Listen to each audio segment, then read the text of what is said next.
Welcome back to the gameplay of Oceanhorn, the monster of the Uncharted Seas. This is the physical limited run games edition. I finally got it. And if you remember, one of my, kind of the beginning of this year, holy shit, you know that I have been anticipating this game for a very long time. Let me put the sound a bit down. Not too much though. I've heard a huge amount of good stuff about this game. It generally looks cool. I look at the box art, it looks really cool. It actually has a manual. You don't really see that that often anymore. And if you can actually hear it, Nobuo Uematsu actually made the music. Like, he's, in my opinion, a fucking legend in video game music. He's the creator of the Final Fantasy music. So holy shit, that is so fucking cool. Yes, this is also a mobile game. I don't give a shit.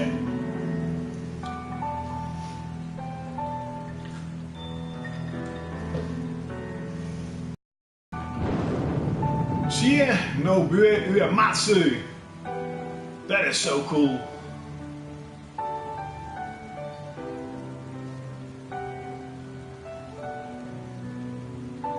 And what's up, Zaito TM?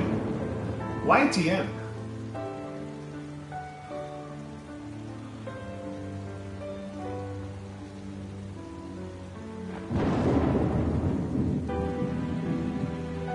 Hi, Kiki Repo.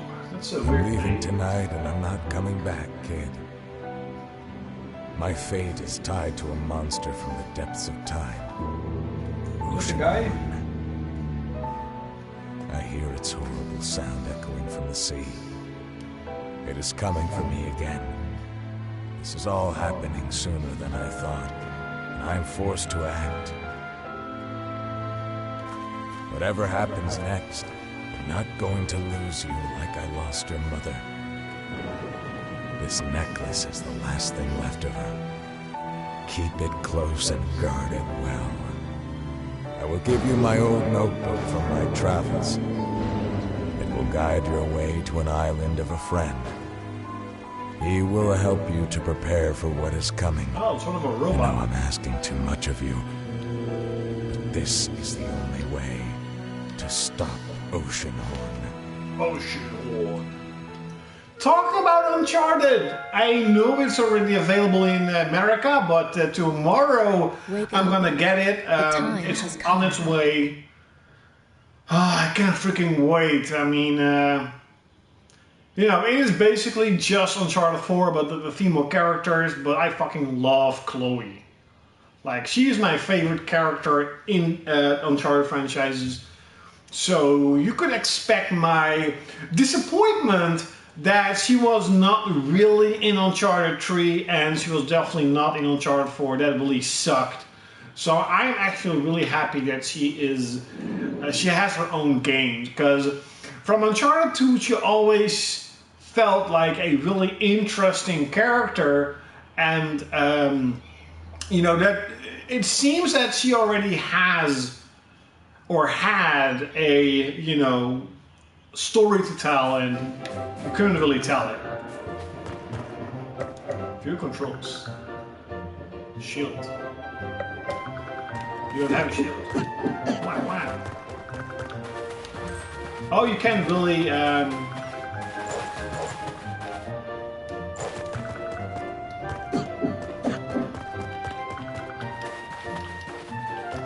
can't you jump?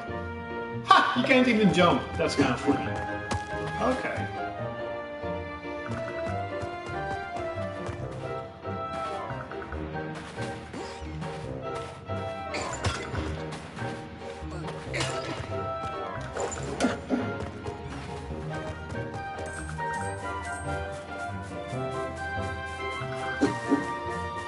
What does he have? Oh, his stick. Ha!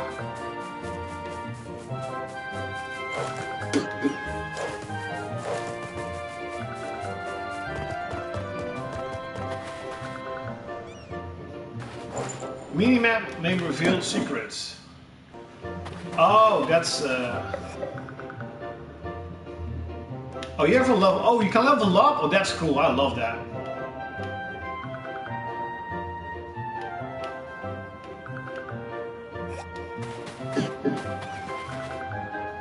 Herman's hut.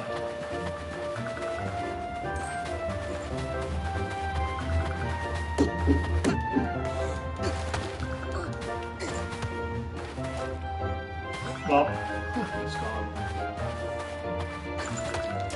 Oh. I thought maybe you could throw it at the rocket and then it breaks, but.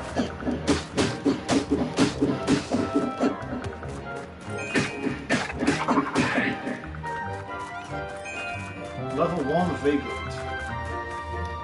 Oh, is that how you level up? Oh yeah, you only got 1 point. Okay, that's weird. You know, these type of games, or this type of games, is what... Oh, it catches on fire. That is pretty cool. You know, these are the type of games, especially the physical ones, well, pretty much only the physical ones, that is going to make collecting for the PS4 pretty much one of the most expensive consoles ever to collect for. That's the right word. Do you sleep well, kid? Do you still have the same nightmare in the form of this is I'm on the trolls here. Oceanhorn 2, by the way, looks super cool. It sounds more like a Zelda Breath of the Wild feel.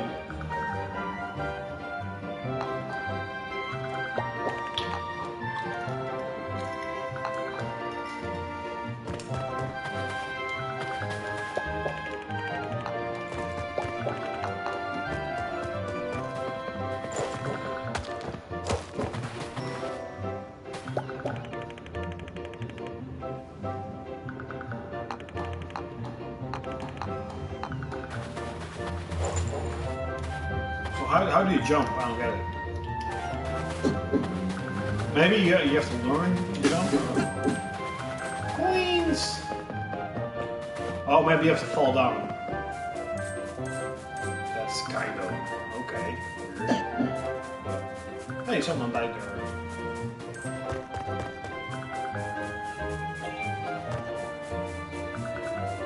The music's pretty good. Oh, you can't... oh, you can't. See? Ha! I knew it.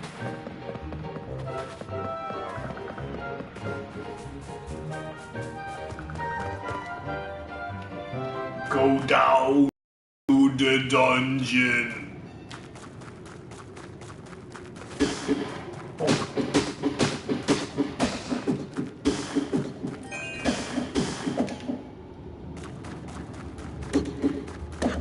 The dungeon of horror.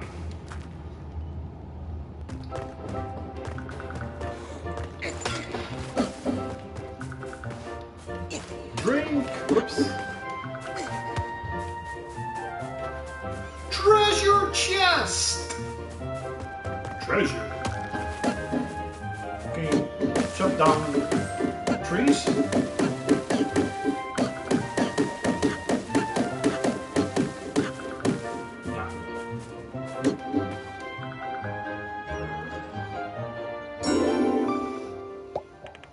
25 experience. Yay!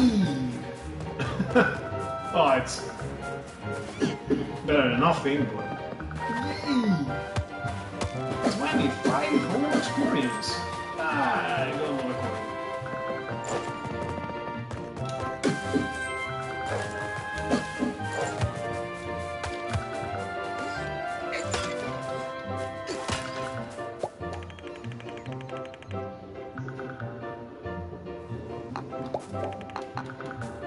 Yeah.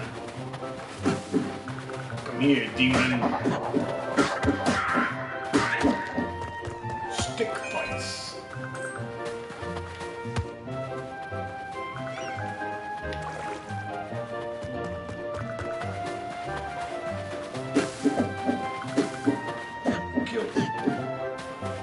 demon.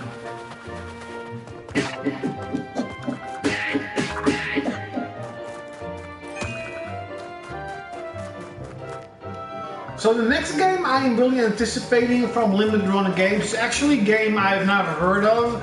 It's coming out this Friday, and it is a traditional Japanese RPG, actually. The game is really weird, but it seems to be a really cool game, like a turn-based RPG. It looks really cool, so hopefully I can get it. Hey, Assault Triforce. Ja, inderdaad. Eindelijk binnen. Ik moet nog die andere ook nog krijgen, die Joton.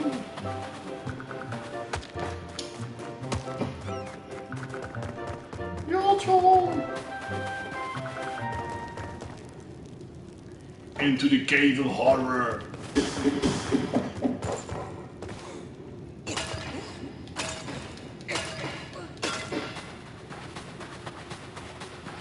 Into the cave of horrors.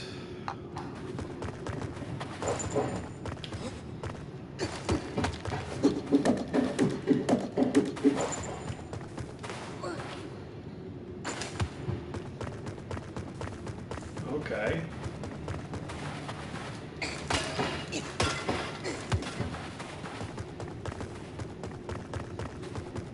Into the cave of horrors.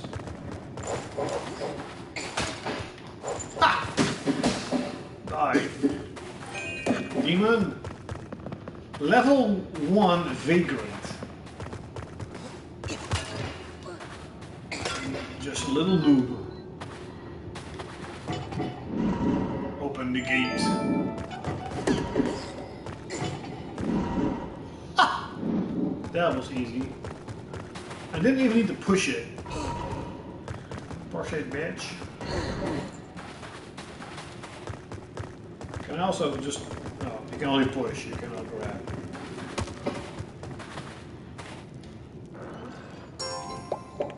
I got the key! A regular key.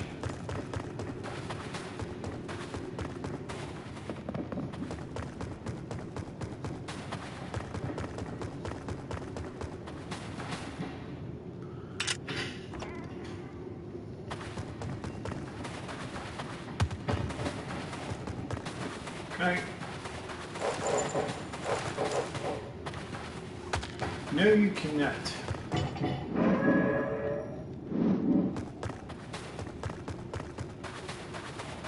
Oh, this is worse. Give me my coins.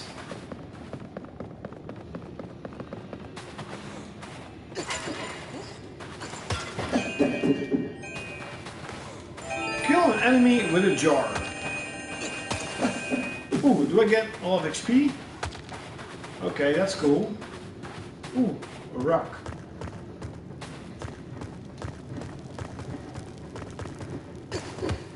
I am the rock.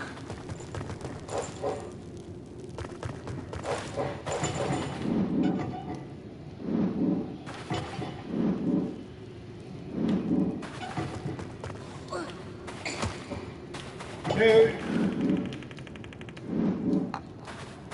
Smart guy. Okay.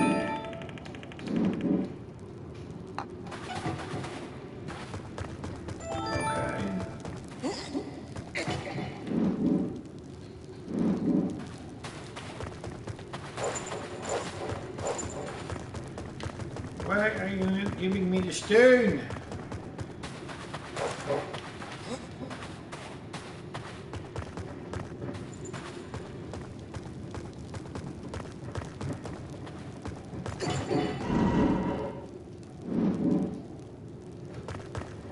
Oh, level up.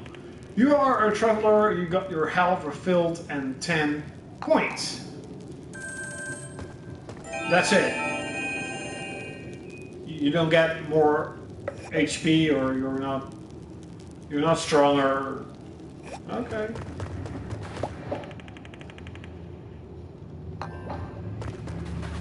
It is no ordinary.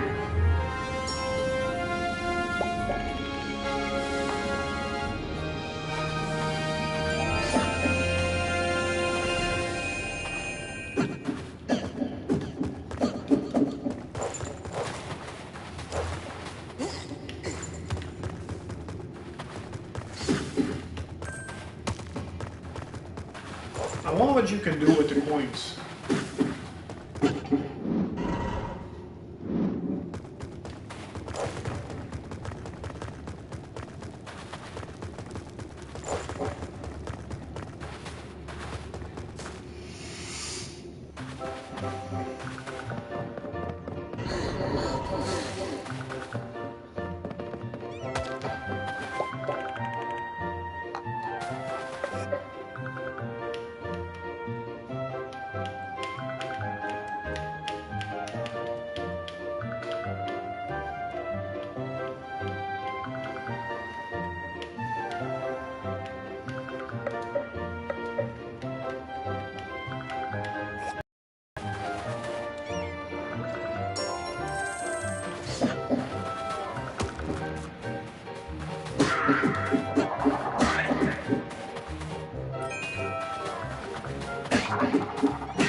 There's the hermit.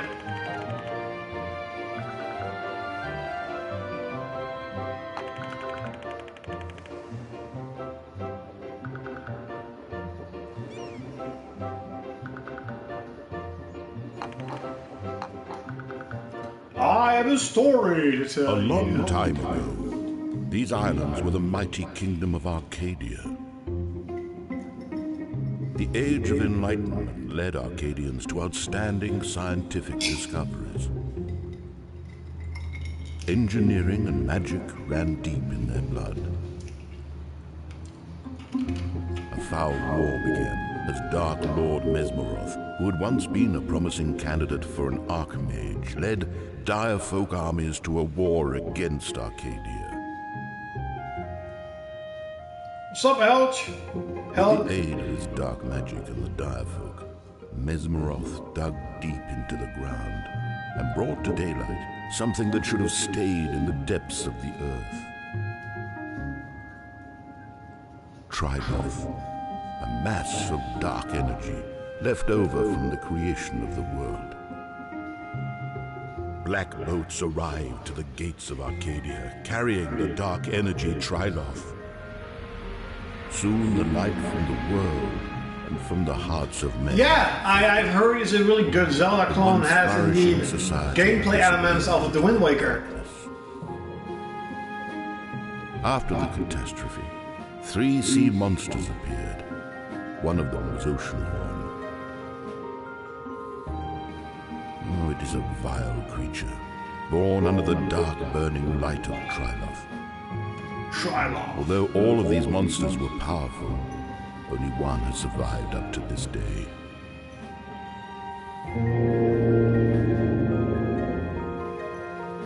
Oh, it is getting late, kid. Return to me in the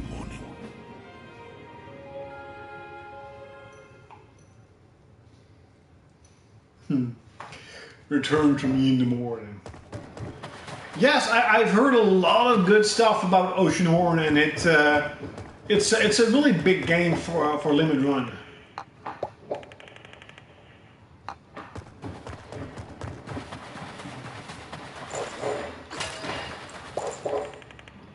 Oh, Monster Key, okay. Talking about Limited Run games, by the way, have you heard that Ys Origin? So here's the thing with Night Trap and Wonder Boy. You know, they tried to make enough copies for everyone, and it sold out in like seconds. And so many people were angry against Limited Run games because everyone's like, hey, you know, you have about 30,000 fans and you're still making 4,000 or 5,000 copies of games.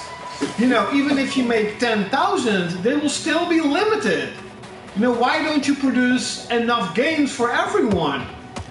And so what Limited Run Games have decided, fucking finally, is they are going more of a route where they are going to produce limited amounts of special editions of games. So Ys 7 East Origin is going to be the first one. It's going to have a really incredible looking special edition.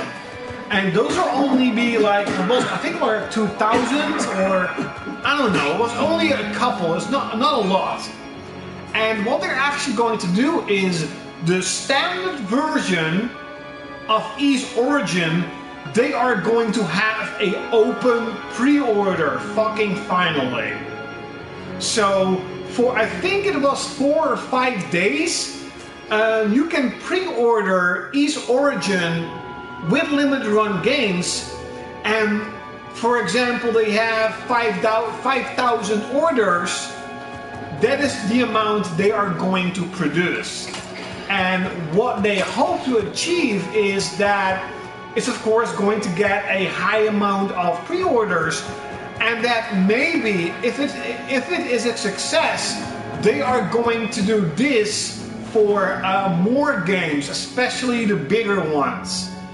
So maybe yes, we have to wait a little bit longer, but at least you are guaranteed to get a copy of the games they are, producing.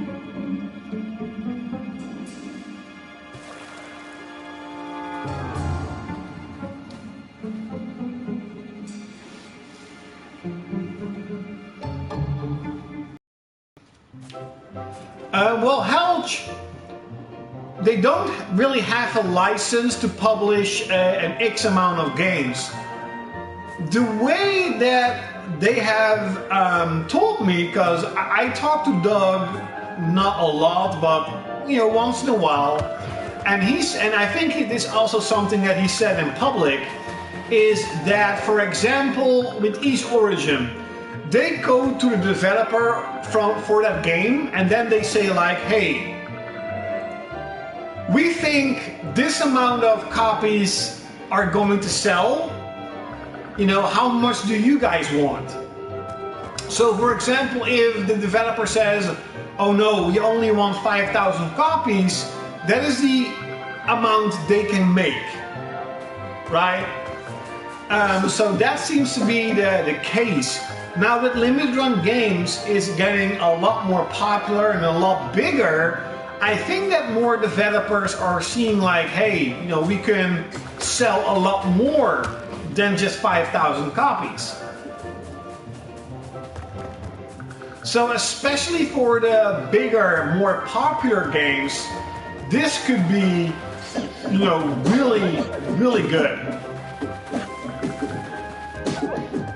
But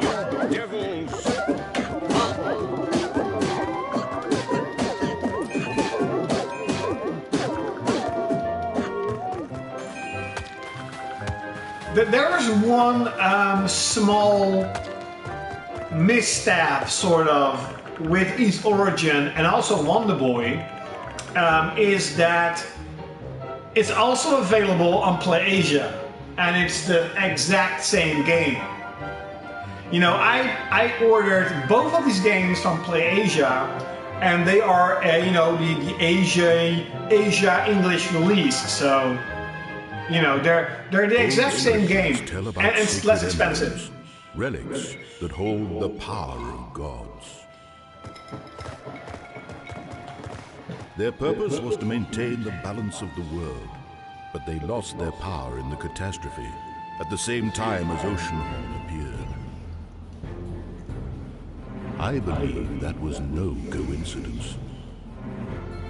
To unravel the mystery of Oceanhorn, you must find out what happened to the sacred emblems.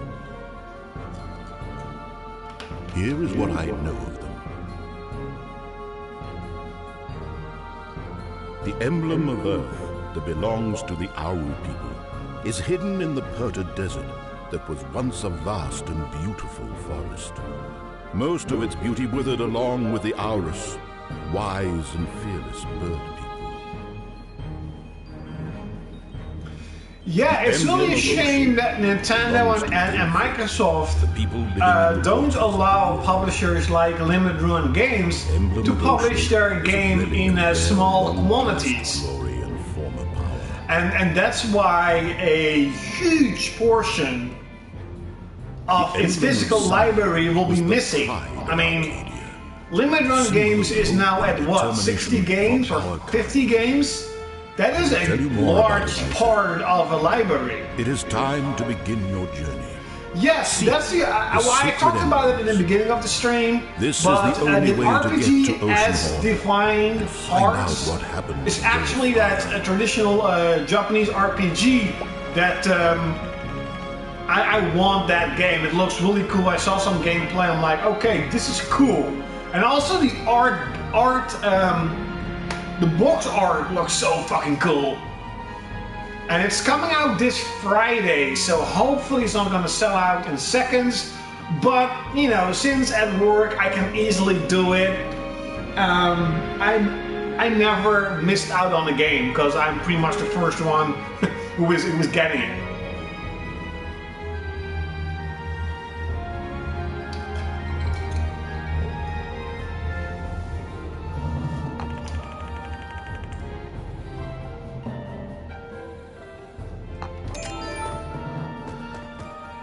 Yes.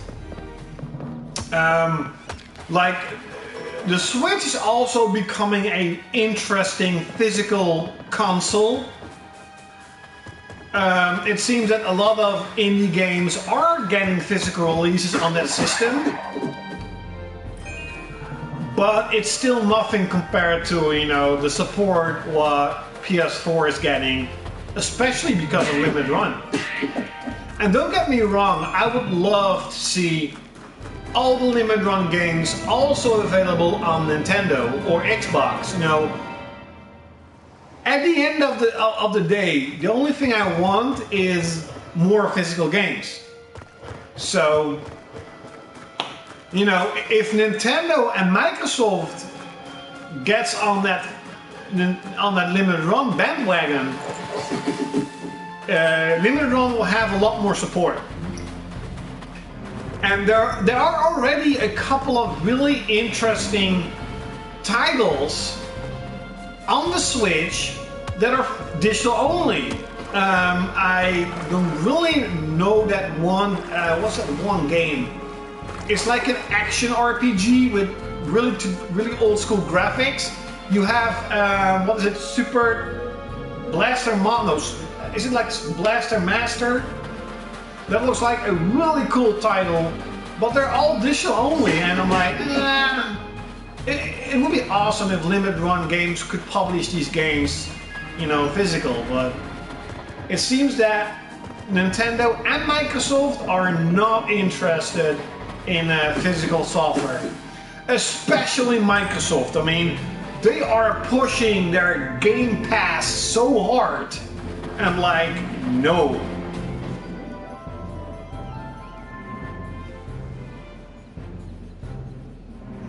Yes, a fast EMX looks cool for Switch. And yes, Switch gamers are really crying about a lot of ports, and I'm like, you know, what can you do about it? I understand them though.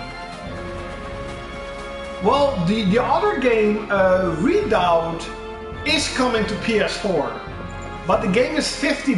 I'm like, nope. What's up, H. Brand? Did you see the Gamescom conference from Microsoft? I literally, like, I always try to look it in a neutral way. You know, I said in my E3 Microsoft conference reaction video that Microsoft had a really good conference this year for E3. I mean, they didn't show that much, but it was a good conference. I liked it. It was built better than that from Sony. But holy fuck. This was an hour and a half of my life wasted.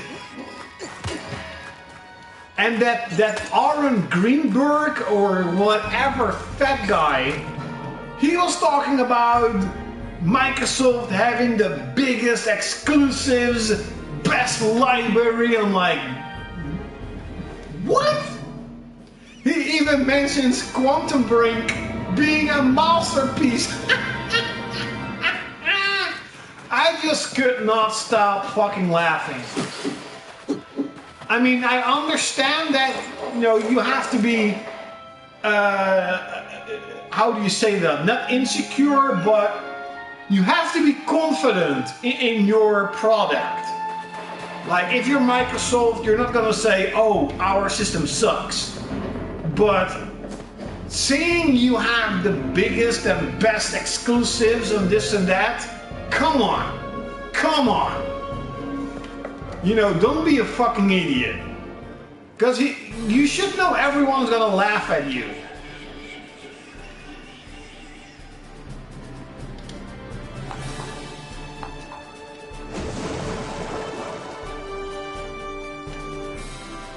Okay, that's cool.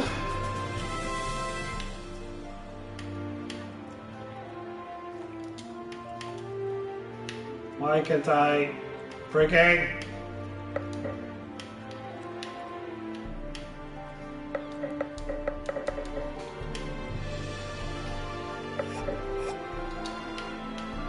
Why can't I click it? Can't I just travel off my own? Oh, okay.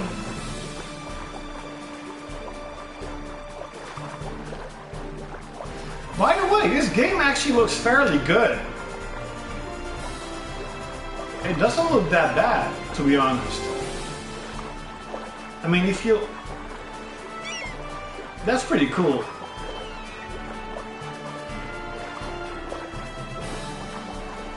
Also, I love the music.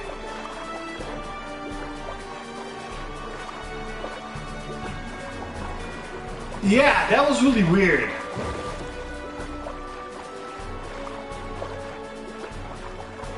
I mean, first up, I want to say one little thing though. The Xbox One X design is awesome. And why is it awesome? Because it looks like a PS2. It looks exactly like a PS2. With one side bigger than the other, just like a PS2. So its design is great, because I love the PS2 design, okay? Also, I truly believe... little village. You know, this was the life I was imagining. I mean, they have put in a huge no amount of rest, effort I'll just to ask make for the directions Xbox and One move along. X a great system. Hardware-wise, I mean, it looks good. The technical specs are great. You know, it is a big improvement over even the PS4 Pro. You know, and I understand that games are gonna look beautiful on it. Absolutely gorgeous. I can truly understand that. If you don't give a flying fuck about exclusives, you don't give a shit about PCs, Xbox One X is truly your best choice. You know, you want to have that system to get the best possible, you know, experience for your multi-platform games. But overall, like, why the fuck would you buy that thing? Why would you do it? There's nothing to play on it. Like I make that video just, you know, for fun. I'm like, okay, that's really funny. But on forums, people are really like, huh, there's nothing to play on it. They literally showed nothing.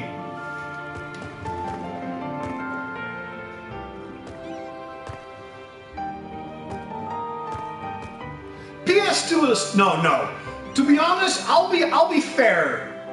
I'll be fair. I like the Xbox One design because it's smaller and more slick. I like that better than PS2. I'll be totally honest. The Xbox One X is an awesome looking system. But that's about it. You know, if you're a gamer who wants the best possible experience, then you get a strong PC. Kirk. Captain Kirk.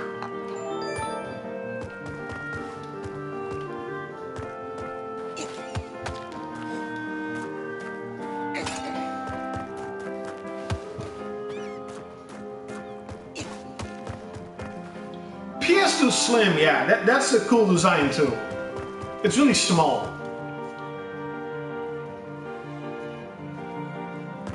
Yeah. You know, I really, you know, besides being a fanboy, I really try to look at in a good way what Microsoft is trying to do with the Xbox One X. I just think that, you know, what the whole conference, this is the only thing I really heard. True 4K HDR. True 4K HDR. They didn't talk about games. They didn't say, oh, we're gonna have so many. They talked about what? They talked about 1,500 games being in development. What? What type of games? Candy Crush? What? Where does that whole 1,500 games in development come from? There's no console out there who has 1,500 games in development.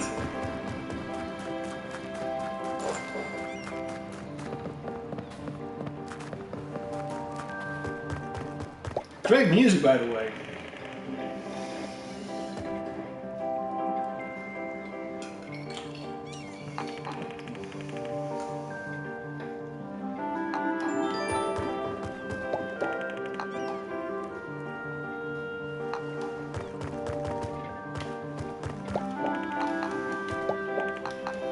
I want to get in the house, bitch.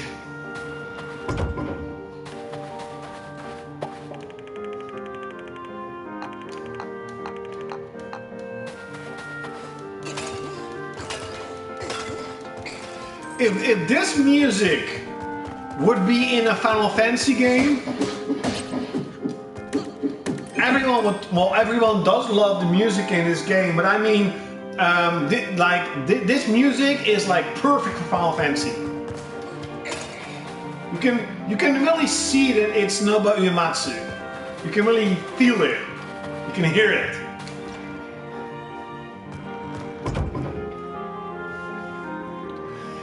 Yeah, they are pretty much like mobile games.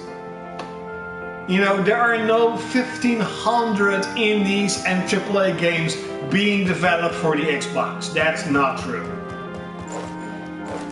Just like it's not true that it's the best place with the biggest exclusives.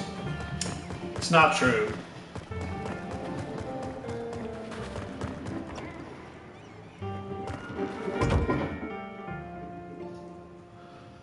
What's up, Titan Spirit? Yes, this is called a Zelda clone, Wind Waker-ish.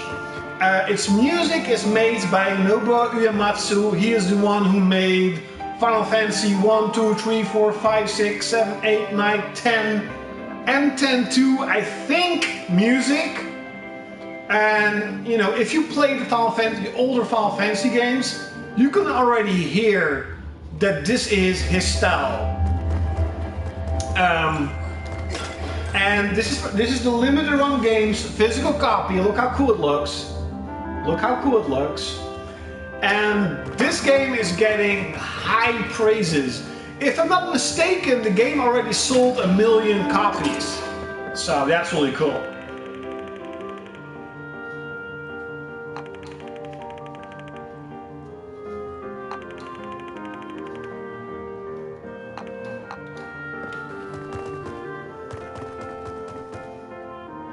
Yeah, they're really milking Final Fantasy. I mean, there is a Switch review, there is on PC, there's a mobile version coming out for Final Fantasy 15. I mean, I understand in a Square Enix point of view. You know, it took them 10 years to make the game. They need to make money. But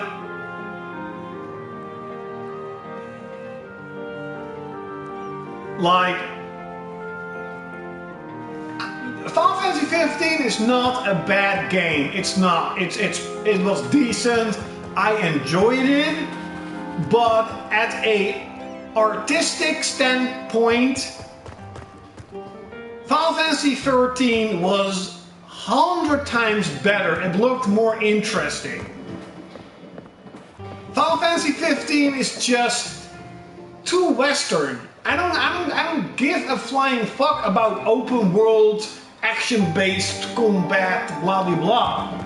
I just wanted an old school Final Fantasy 9, 8, 7, 6-ish RPG. And Final Fantasy 8 is awesome. Shut the fuck up. No, I loved Final Fantasy 8. And also, because I, of course, was a lot younger, I was absolutely in love with Rinoa. Is that her name? I always say Rinoa. Oh my god, I was so freaking in love with that girl. Even though she's just a video game character. But hey, I'm a nerd, I'm a geek. I fell in love with video game characters. Oh, what did I do? What did I do? Oh.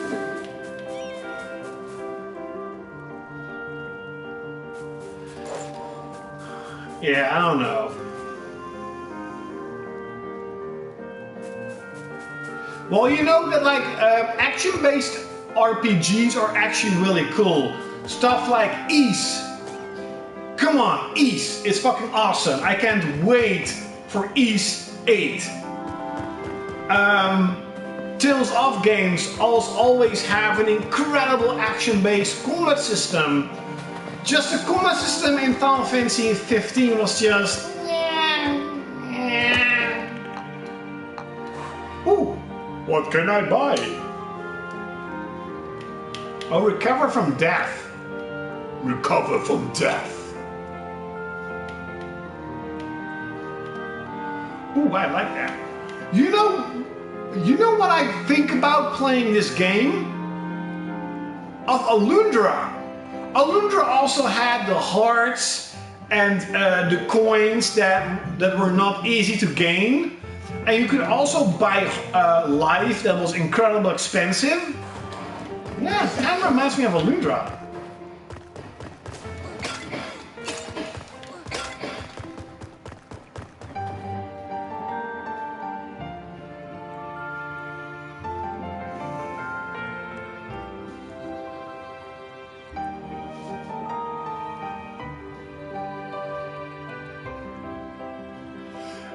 Yes, I've seen Biomutants. It actually looks interesting. It's something new. It's kind of weird because Gamescom originally isn't that big. I mean, it's big for Europe, but worldwide, you know, it is one of the biggest game expos in the world, but not really where you announce a new game. There actually has been a lot of game announcements. I'm like, that's weird. I mean, if I look at, let me check out the news, really. There's also a new Dark Souls-ish games coming out, but with guns. That could be interesting.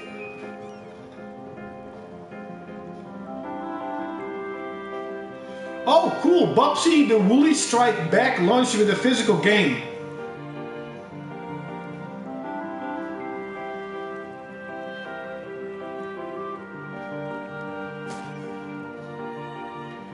But Bubsy's getting, man, $40 for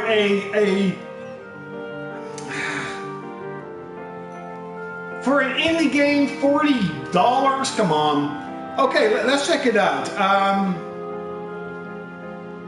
Senran Kagura is coming out 22nd of September. That is 2 days after my driving exam. So, Souls-inspired shooter Immortal Unchained announced PS4, Xbox, PC. What more? There are more games. Techland announces God's Trigger.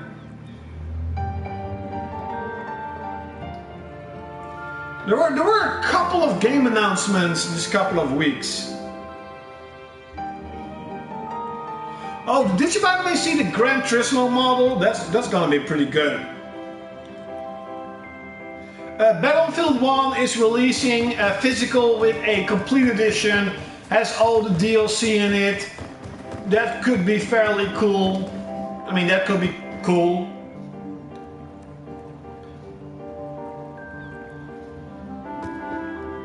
Now, Biomutant,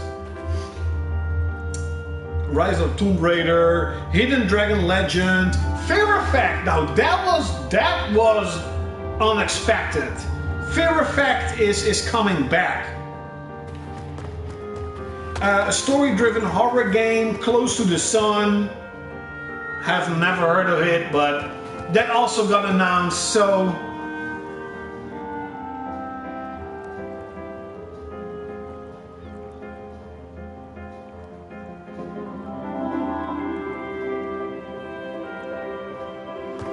Yes, that would be so cool. But I mean, like, I don't know if you know Bubsy, but Bubsy is a old school platformer that, how do you say that? Like, generally speaking, it's a really bad game. I never played it, but many people say, oh, this game was bad. But there's a small amount of gamers who absolutely love the game.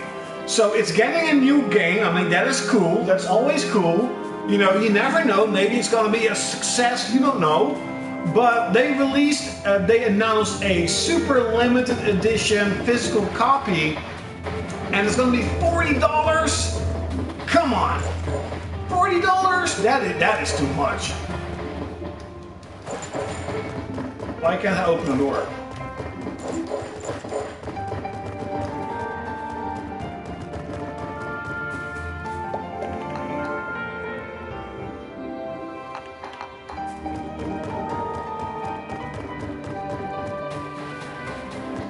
Bitch, open the door.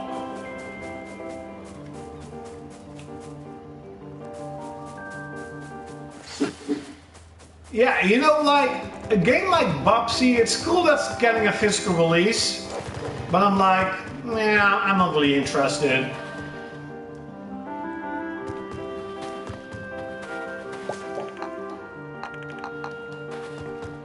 Okay, am I really stuck already? Did I do something? Am I living in the good?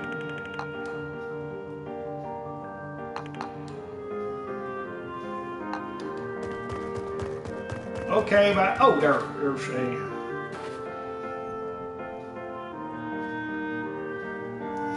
Yeah, that is so bad.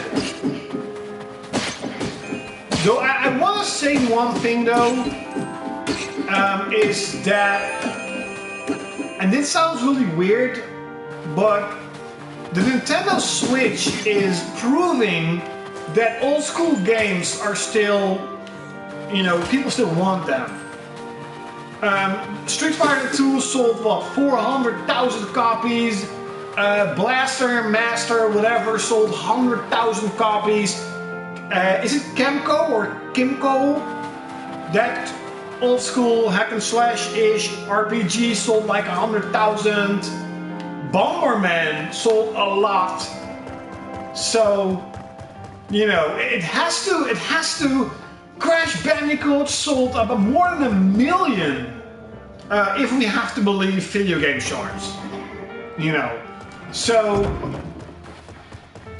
we are now at a certain point in time, I think, where if you also look at Dragon Quest, I mean, Dragon Quest absolutely destroyed Final Fantasy in Japan, like absolutely. It's not even funny.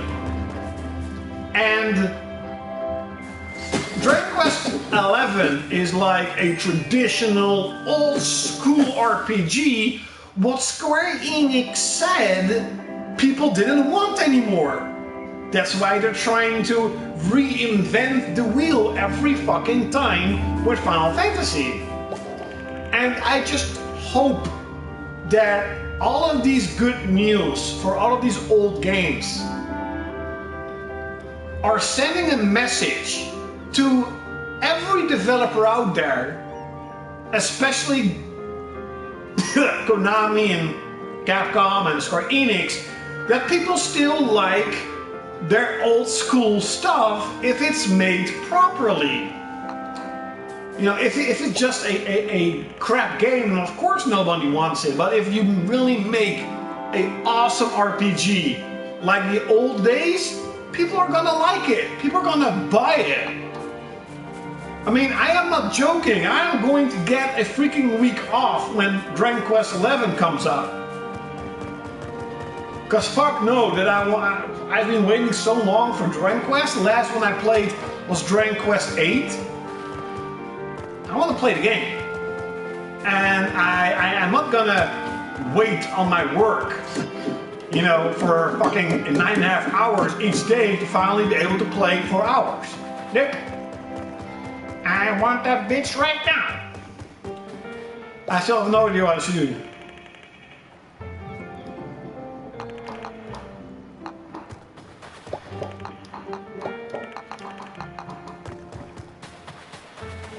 I still don't know what the fuck I should do. Where's the key? Oh.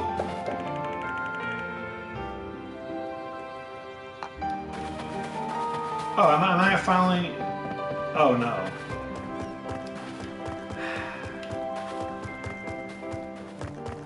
Maybe I'm doing something wrong. Because isn't Zelda a game where you have to, you know, for example, you have to get a bomb to open like a door and then you can progress in the game? So maybe I'm just doing something wrong. Maybe I should, I don't know, blow something up. I don't know. Do I need to blow something up?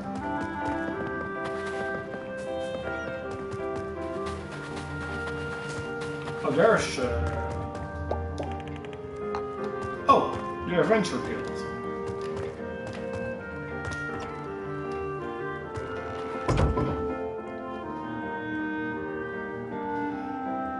Yeah, I've heard a lot of good things about Bravely Default.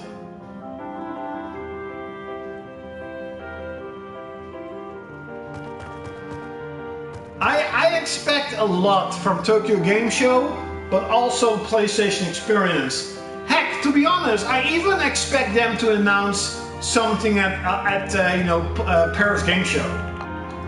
Because Sony is going to have a conference, and I don't think Sony wants to embarrass themselves just like what Microsoft did at Gamescom. I don't see Sony being that fucking stupid.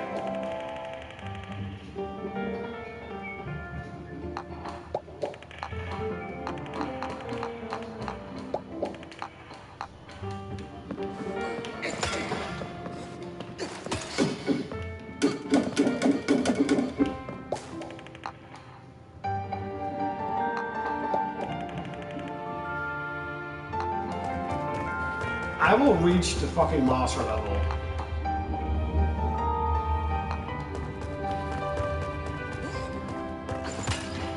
Okay, so there's nothing here to do.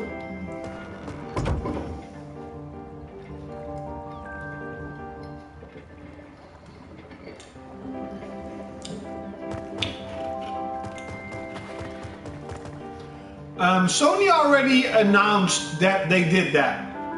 Sony already said that they have so much stuff to show, and they didn't want to show it all at E3. They basically said something that me and H-Brand, kind of was talking about, is that they're gonna show all their big games. They're gonna show God of War, Days Gone. You know, hey guys, we have all of these games coming up, and PSX and all the other shows are gonna, how do you say, they're gonna use those shows to announce newer games that are coming up in the near future or are not as big as, God of War. I think Sony is going to surprise us with the amount of games they have in development. I said this so many times you know, Sony is making millions, and we're talking about hundreds of millions of dollars. They are making more money with PlayStation than they ever did with PlayStation 2. You know, and what is the number one key to make more money is invest in what makes you money. So what makes Sony money? The PlayStation. So what is, you know, the best option you do? You invest more money so you earn more money. And we all know you earn more money with software. So making a lot of games people want is not only going to make people buy your system, but also buy all their games, especially if they're really good. And Sony has been on a roll lately by releasing good games. I know it's a beautiful day. Fucktard. I already did that. Maybe I'm doing something wrong, I don't know. Oh wait. Can I push that?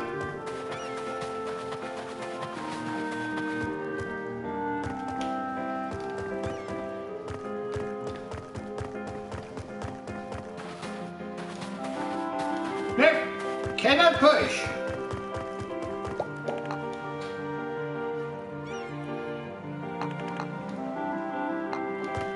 Bomb Island. What was that, sort of a hint?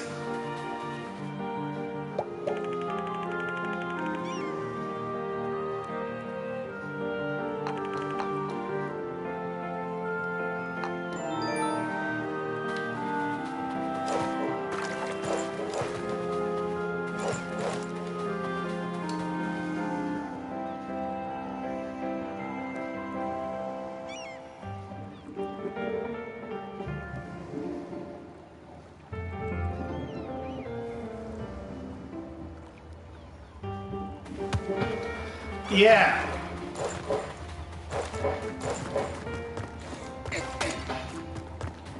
You know, I remember a couple of years ago when Last Generation was in full blown, that there were a lot of analysts, and we all know one guy who says that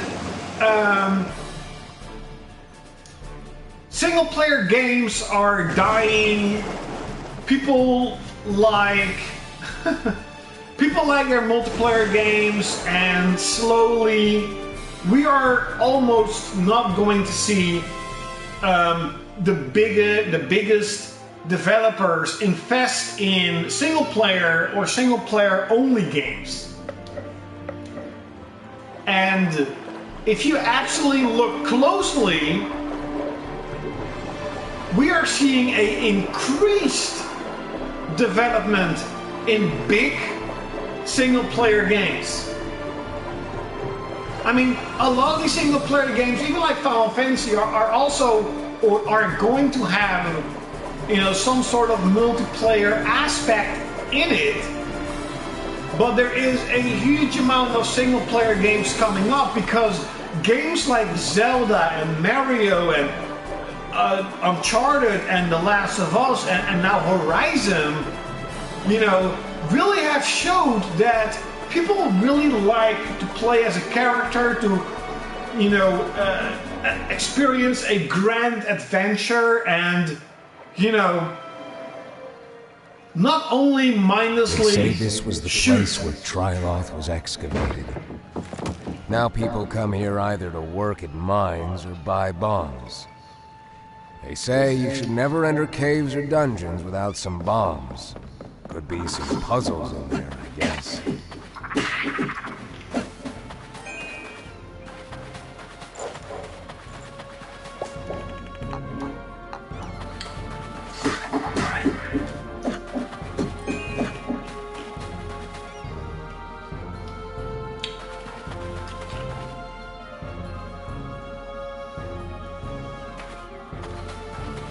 Yeah.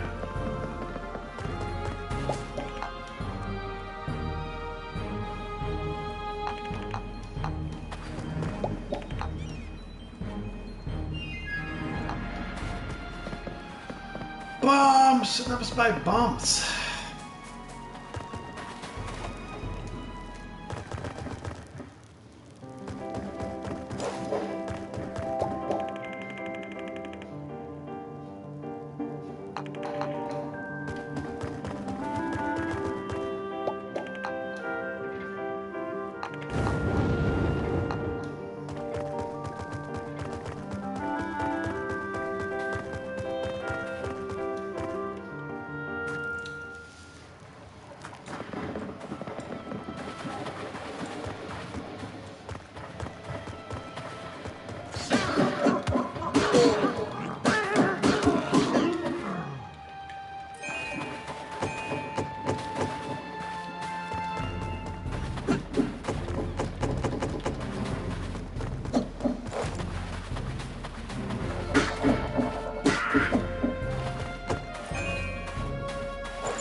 Come on.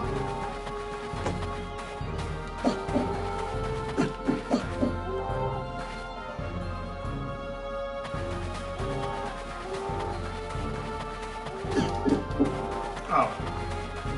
I bet you have to have like magic or like a special sword.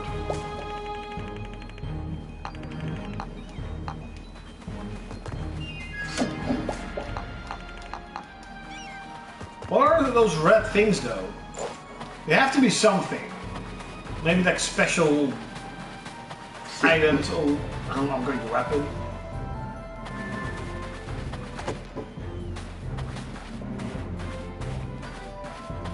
Yeah, and Freedom Wars was also one of the best looking games on the Vita.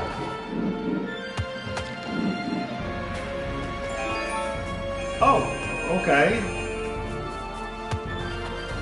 I have no idea what happened.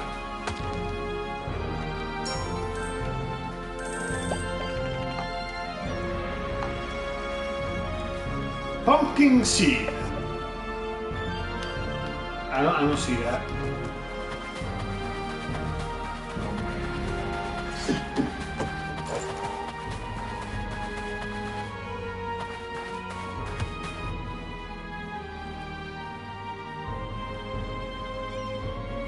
You mean after the PS2 era? Because, I mean, Japanese gaming absolutely dominated up until, you know, the PS2 era. And on the HD era, on PS3, they only really saw a decline. And not just a small decline, like a massive downgrade. In both the amount of games and the quality of the games from Japan. But now it is like fully back. Well, not in the exact way, but you know, it's pretty good back. We're hearing that so many Japanese games are selling like 1 million and stuff. You know, Nier Automata sold 1 million, and Neo, Persona. I wonder how much Yakuza sold.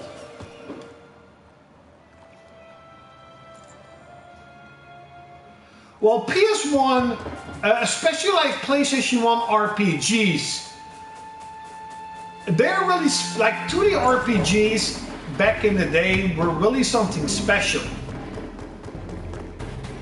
You know, Final Fantasy X is one of the best games of all time, in my opinion. You know, my opinion. But it was just one game. On PS1, you have Final Fantasy VII that is magical. I mean, Final Fantasy VII single-handedly made RPGs popular in the West. Single-handedly. Final Fantasy VIII for many was a disappointment. I liked it. Was it as good as 7? No. But I liked it. Final Fantasy IX was magical too. You know, absolutely magical. And Final Fantasy X was magical too. Just not as magical as, you know, Final Fantasy VII. And Final Fantasy XII, even though it was a good game, was definitely not as good as 10. But it's a good game. Especially on PS2. On PS2 it's really good. On PS4 I mean. Come here, little birdie. Kick around, Bernie. Hey! I finally got one.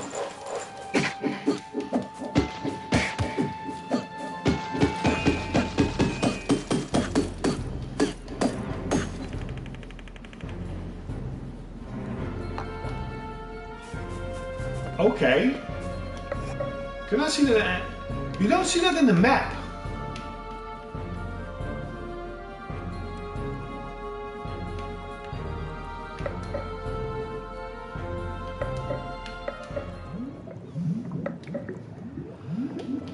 I don't get it. I got all these. Oh, here's a bloodstone.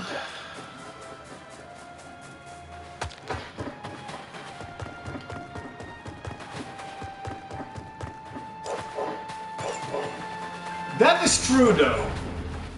I mean, they did have a lot of first-party games, but I mean, they were not as important as they are right now. Like stuff like Ghost Hunter. Do you even know that? I liked it, by the way. I thought it was a pretty cool game. Back in the day, I didn't even know it was from Sony. Ico, Shadow of the Colossus, okay, they were classics, but they didn't sell that much. And what do they have more? SOCOM was great. SOCOM was awesome.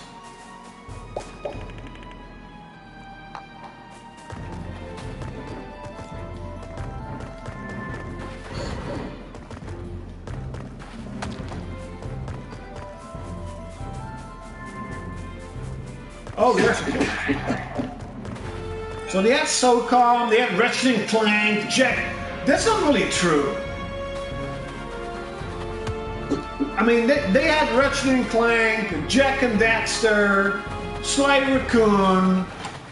I mean, Sony did, yeah, they kind of did create a lot of good games on PS2. Well, okay, maybe not the Japanese ones, though.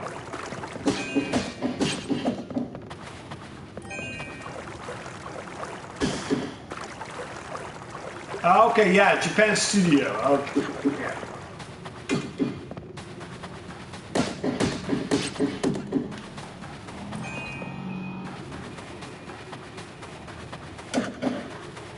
So what do we have to do here, then?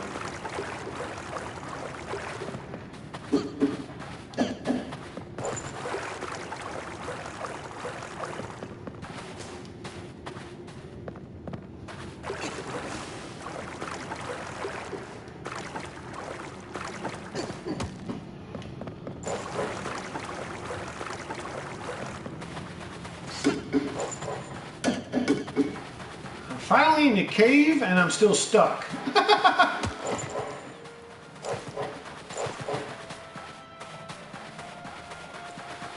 Is this usually how these type of games pan out?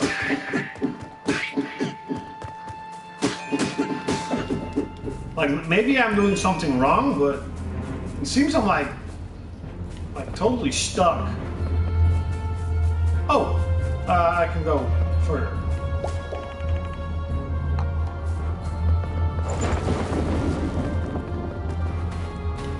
Ah, okay, so now you're actually stuck here. Ah!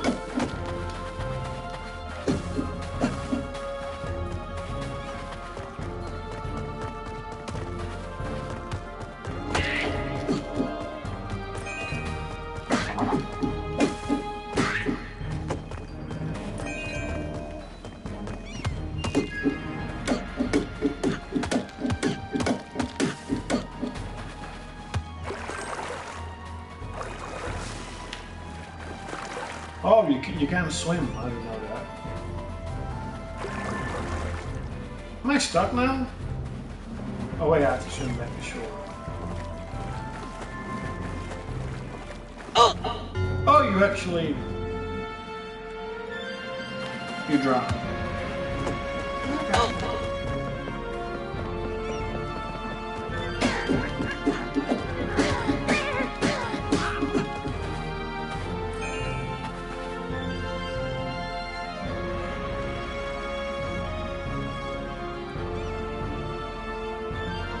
Yeah, even though level 5 isn't really from Sony, but yeah, you know.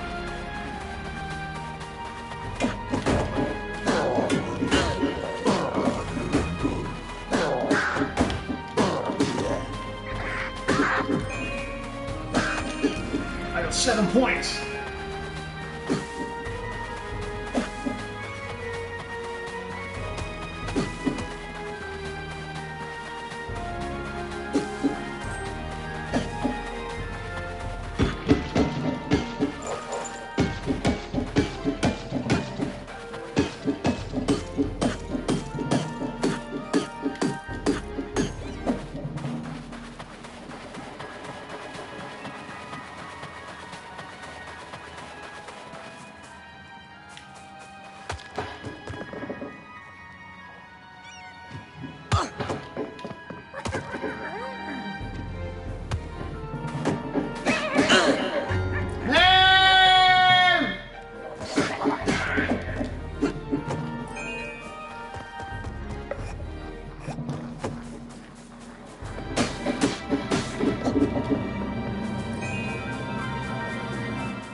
Oh no, you can go here. Whoa! That's kind of lame. So I don't know what the hell should we do? I am kind of stuck.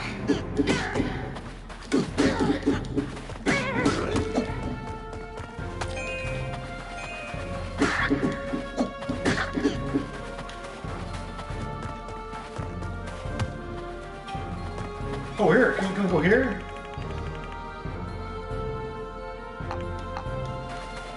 Yes, but he said he doesn't have any bombs.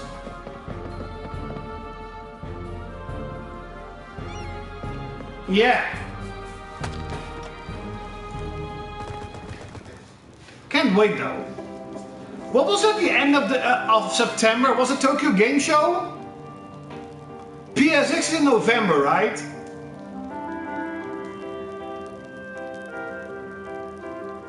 When is that PSX from Asia?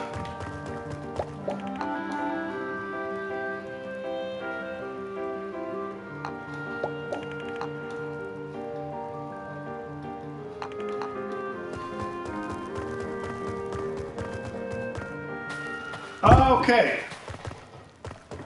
So you said going down to the stairs.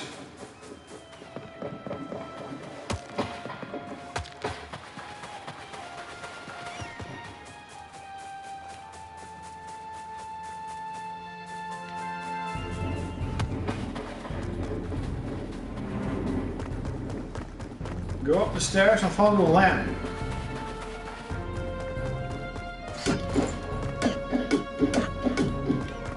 The gate is closed.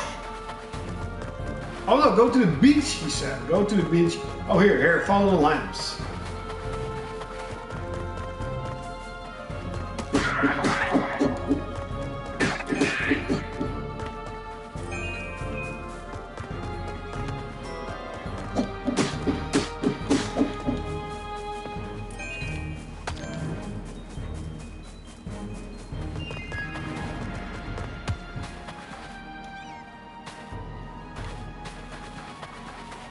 Oh, beach exit.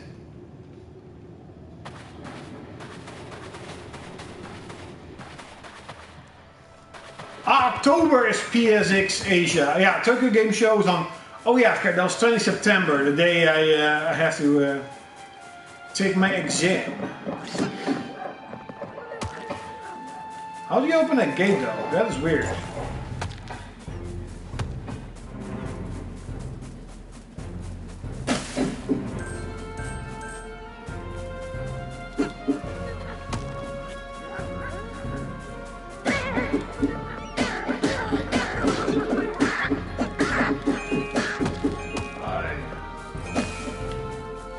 hold on.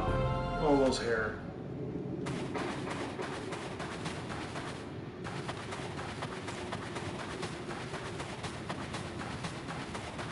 See, I didn't even see it. You could go down here.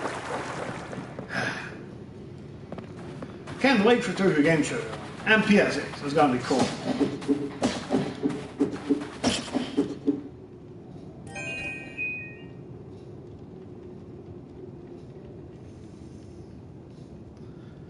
Okay. A Korean developer actually announced White Day 2. So White Day 1, it's a Korean horror game. It's coming out this week on PS4, and it's also so the second one is now in development, coming out on PS4. Can't remember when, but will be end of the year or maybe next year. That's not good.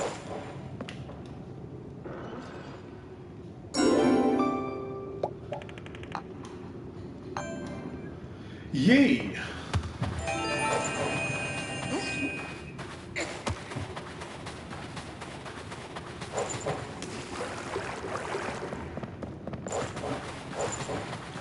I'm also really curious, like what the whole Chinese lifting of the gaming console ban is gonna do.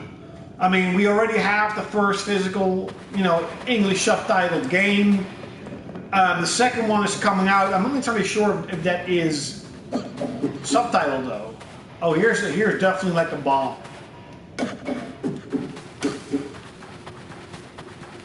But I don't see the gunpowder.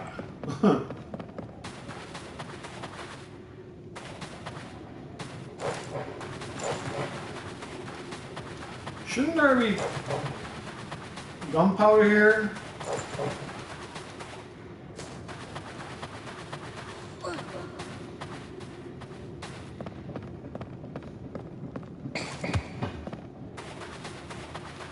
I kind of forget.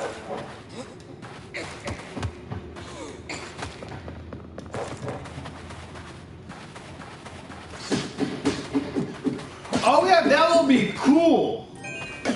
Magna Carta 3. I always like the design of Magna Carta. For obvious reasons. If you look at the box art, you pretty much know why.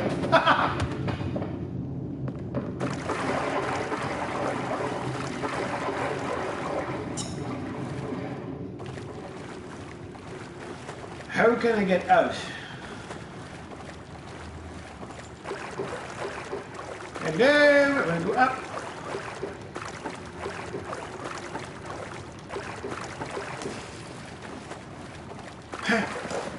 Oh, here.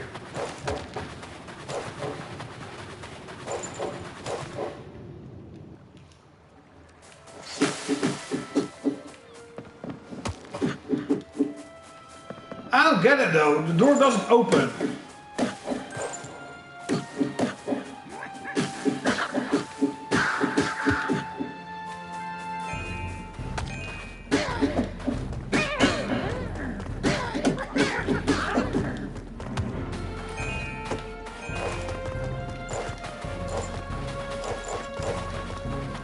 Here, the gate doesn't even open. Like, really?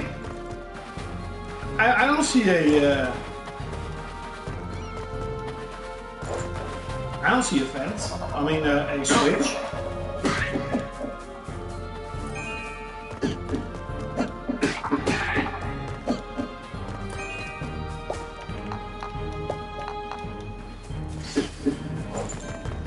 Heart.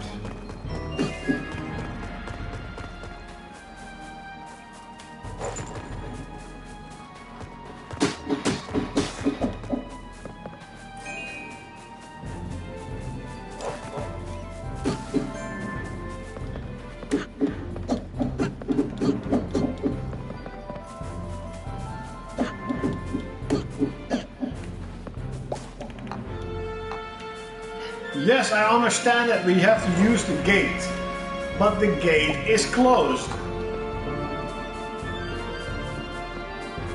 How can you use a gate if the gate is closed?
Is it a gun? Oh yeah, it's a gun. That's funny.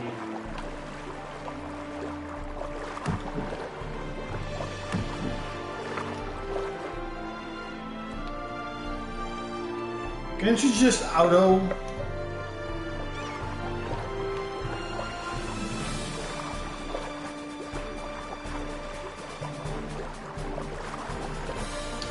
Oh yeah, Project Siren. I played the game on PS3, and that was really scary.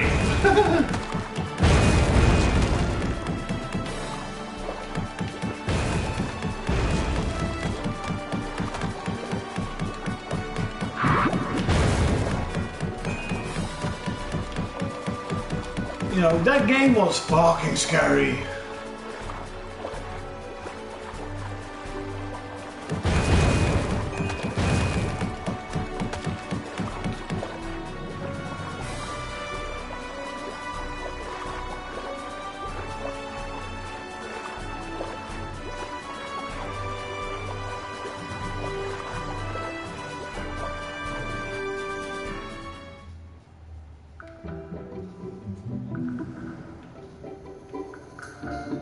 It's hard to believe all this wasteland used to be a forest. Oris lived here, but they are all gone. A great deal of wisdom disappeared with them.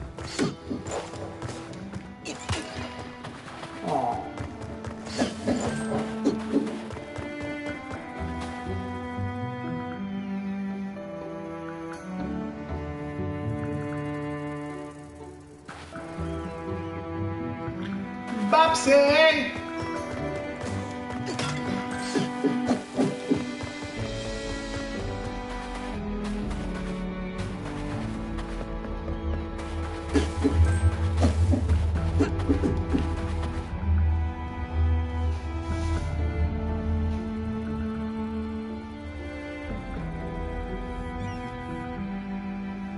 Of course.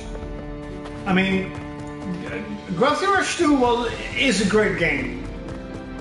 I still once in a while play to just get more of the orbs and stuff.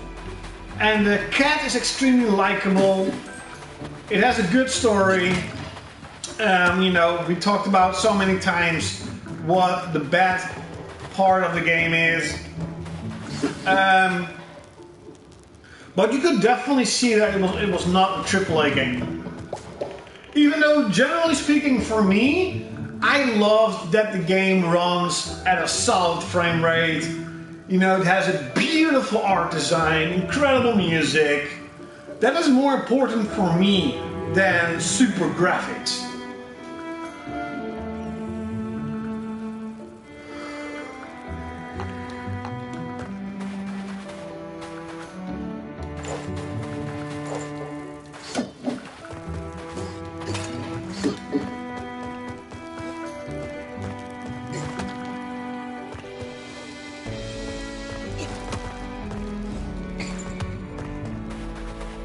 Okay, so you have to visit Bomb Island first.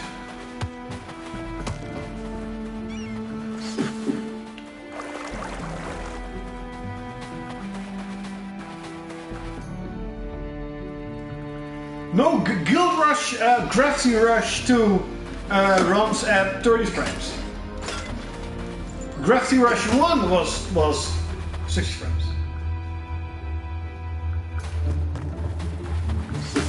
And even at 30 frames, it just played solid, it runs solid. It was a great game, overall.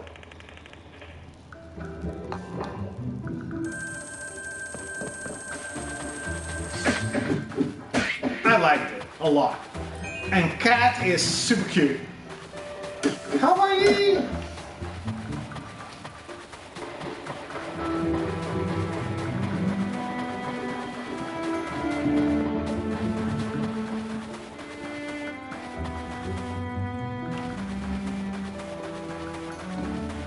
New and old, what's up?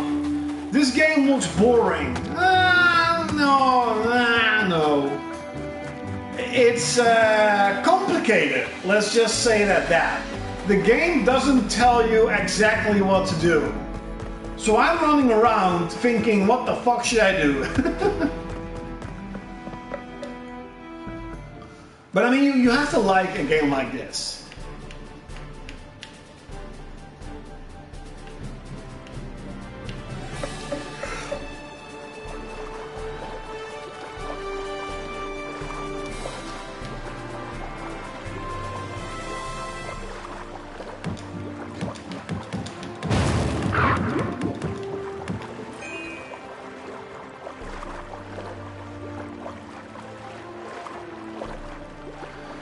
Yeah, the first game sold really bad.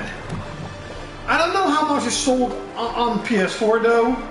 You know, maybe that made them a little bit of money, but overall, we all know that Gravity Rush wasn't a big seller. And it definitely deserved more.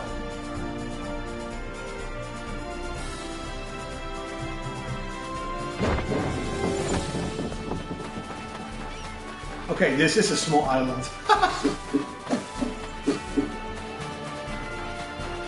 What's up, Jess Becker? Yes, this is sort of a homage to Zelda. You're absolutely correct.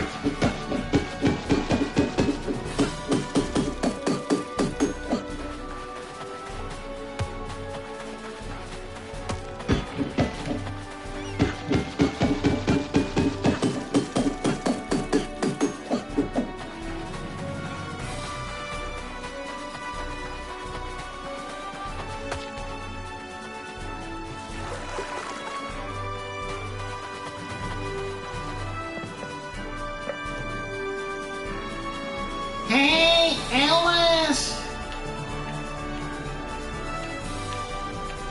Ook nog echte hoi!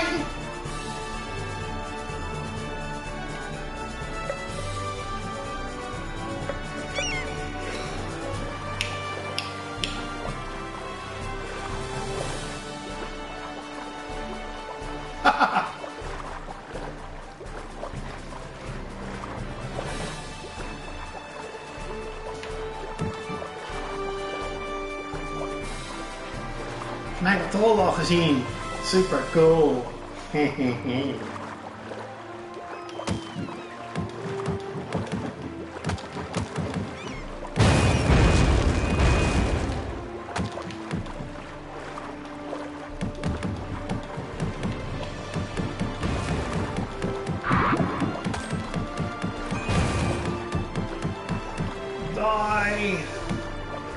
Die, evil scum!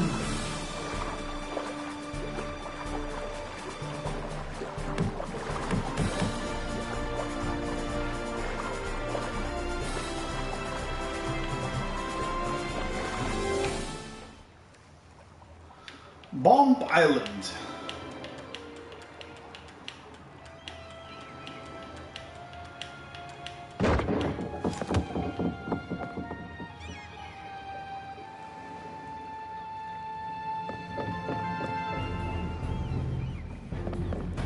You mean with your education? Well, well, you know, I actually like that Tokyo Game Show is on the 20th of September, because If I pass my driving license, I'm gonna be fucking happy. If I don't pass my driving license, Tokyo Game Show is going to make me happy. Hopefully. After all the tears.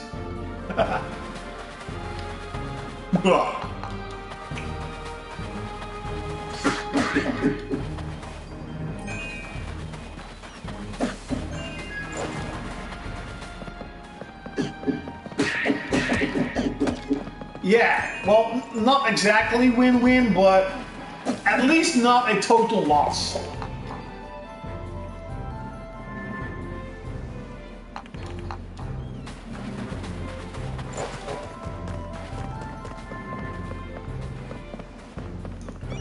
I think with this game, you really have to, like, read what the townspeople are saying.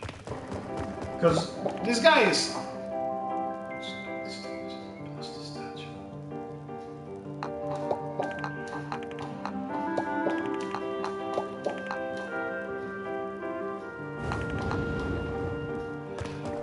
I mean, it's so weird, because you cannot go past the fucking gate. The gate's closed.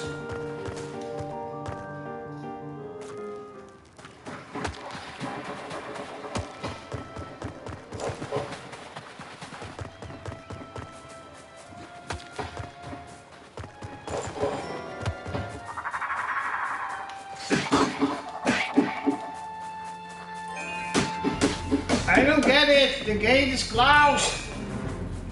Here, the gate is closed. You cannot pass the fucking gate.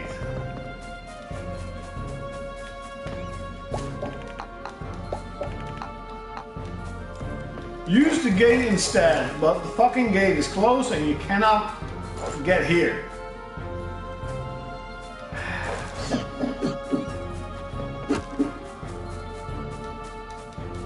I hate that.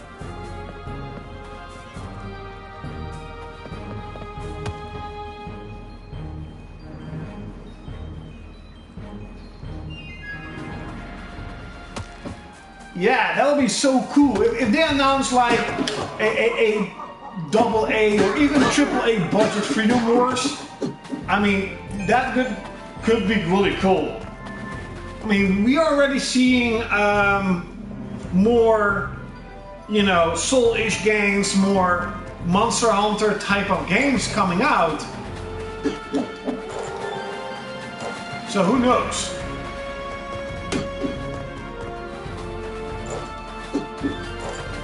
I even have to go here. Maybe here. I don't get it! What's up, Riven AP Games Seat, not me? Do you know what I have to do? I'm fucking stuck. I have been walking around for like an hour. I got the physical limit run PS4 version. So cool. Super cool! Maybe... Oh wait!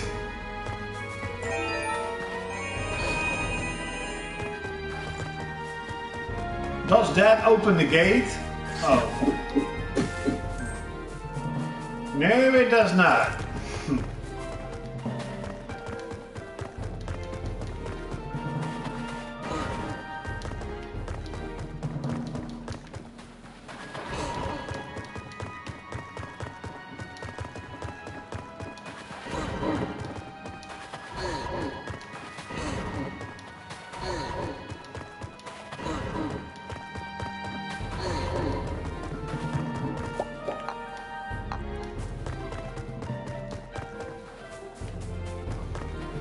I don't get it. Why does the gate not open?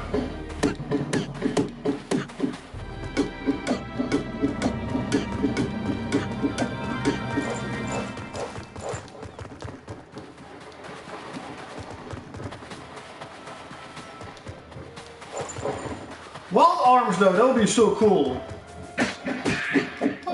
Or just another RPG. I don't care if it's Wild Arms or another RPG. Maybe Art the Lab, like a you know, strategy game. Talking about strategy game, Where the fuck is Summoner 6? A Summon Night 6. That game should have come out in March. Also fucking delayed. Delayed.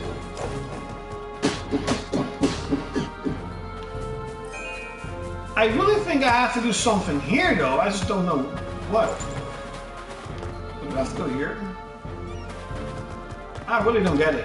Why? Oh, holy shit! Oh my fucking god.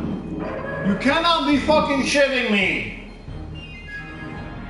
How the hell did I not see that?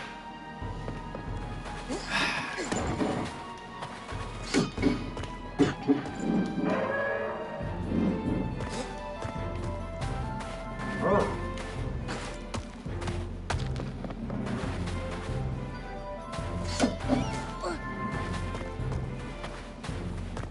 Oh, block of iron?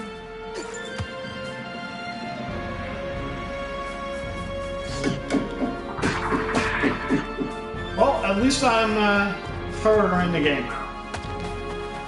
It took me a while, but yay! Oh, I have to put it there. I think. I mean, the block of iron.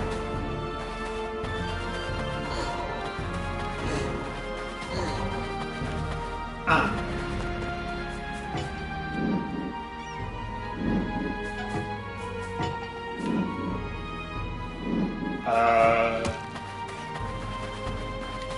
Okay. Oh, wait. Yes, I am a noob. I love playing video games, but I'm not good at them. I'll be honest. I am always honest.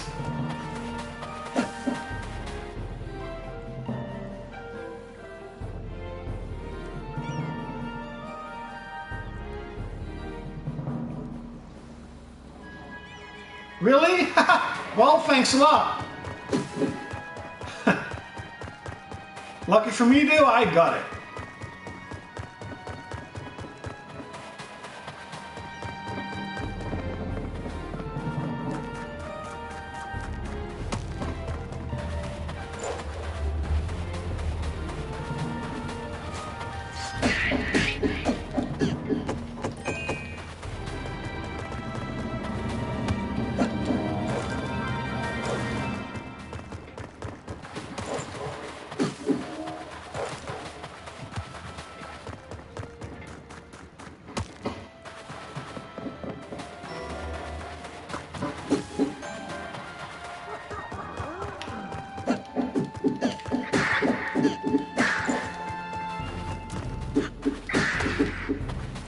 Kill it with fire!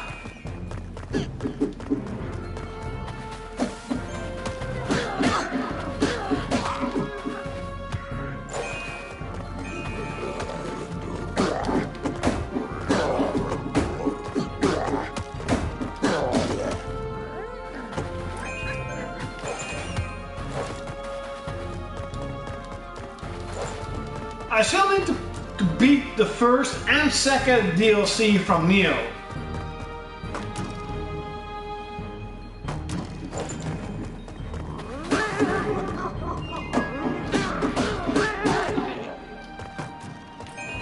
Die, evil scum. Yay! I'm finally at the cave! Mines entrance. Spooky. That was spooky, right? That was pretty spooky. Boom, boom, boom.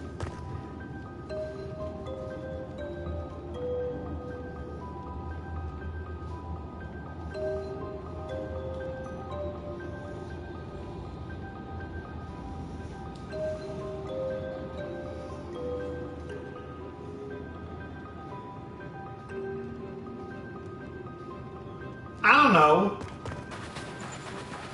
It seems that especially Japanese developers, they like to make an announcement like, please be excited.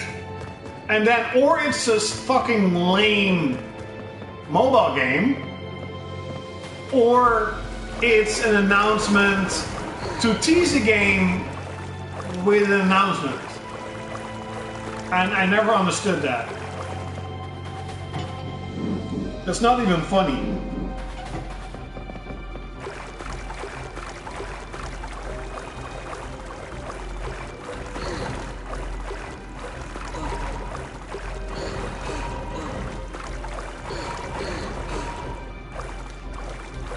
Come on. Oh, you can't do that? Really?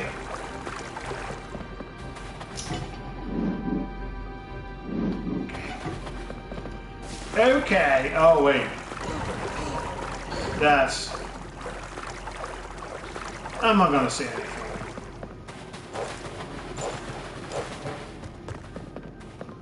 Nope, I am not. Oh, a key.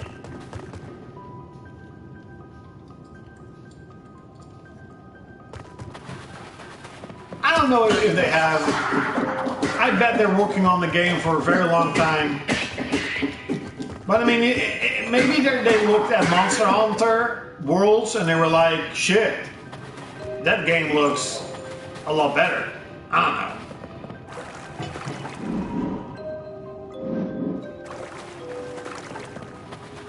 Could be, right? Could be. A key. Now, what do you know? It's a key. Open the gate. My dear boy. 2 ways to go. 3 ways to go. Ooh. Holy shit! I am just seeing that mini-map. Seriously, I'm just like, hey, there's a map there. Okay. That's kind of stupid.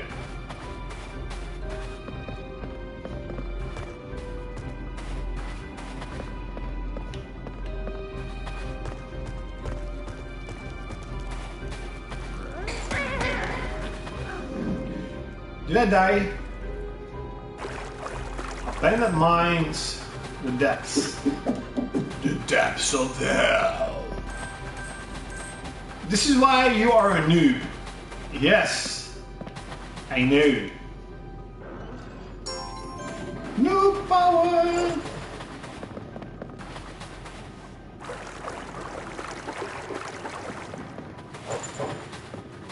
Hey!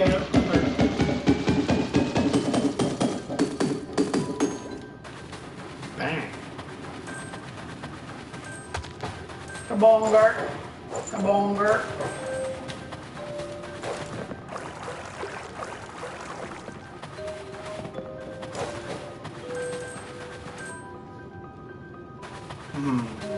I have 2 ways up. Very interesting. Oh, there's more here. Oh no. Already saw this. Let's go up here. Tunnels. Ah, here.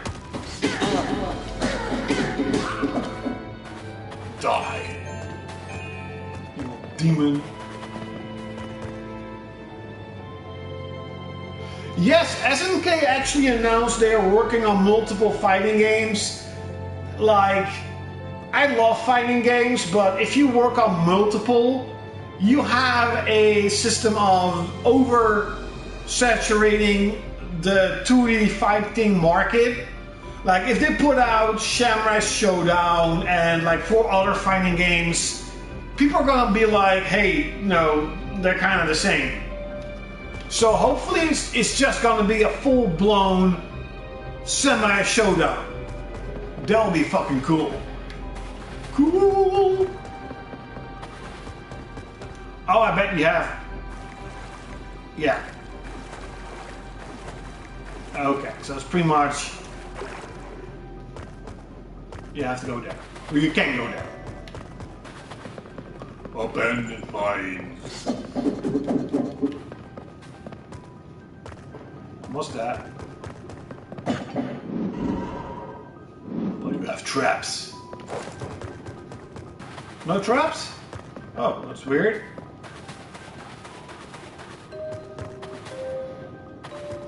Okay.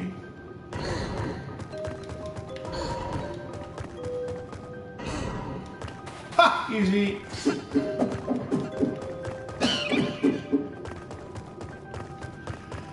Yeah. Too much DLC crap. It's, you know, it's not good.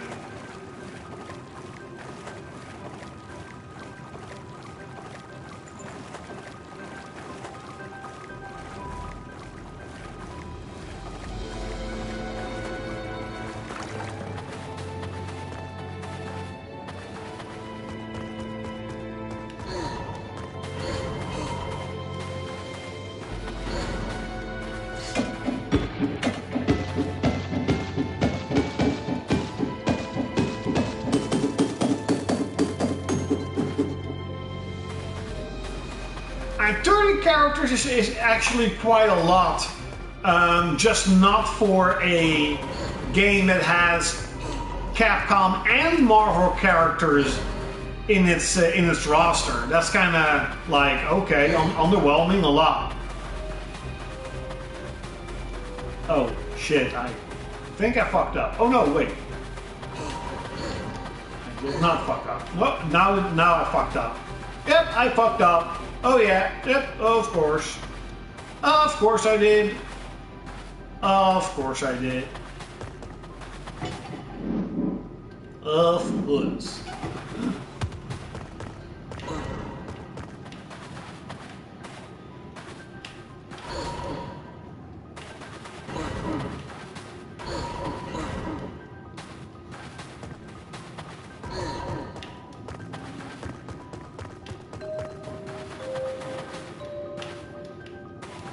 Why can't I?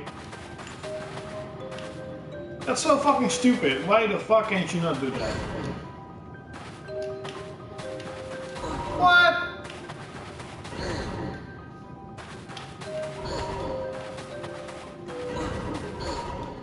Fine.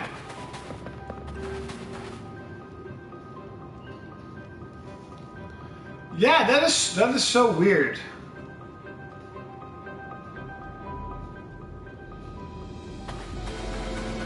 That is really weird. What do I get? Oh, I just got a key.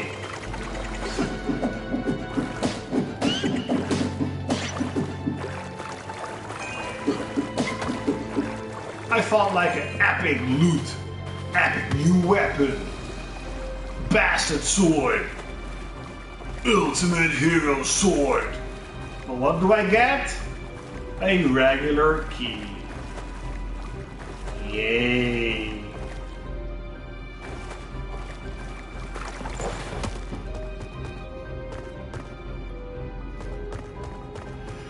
Hell yeah, that fucking sucks. That's the reason, by the way, I'm not going to pick up the Psvita at launch.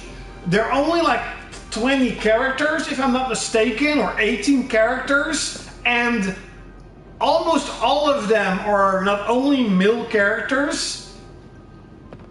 Like, if I'm not mistaken, you don't have Tifa, you don't have Sephiroth. I'm like, what? What? They're gonna be DLC. I'm like, no. Never mind.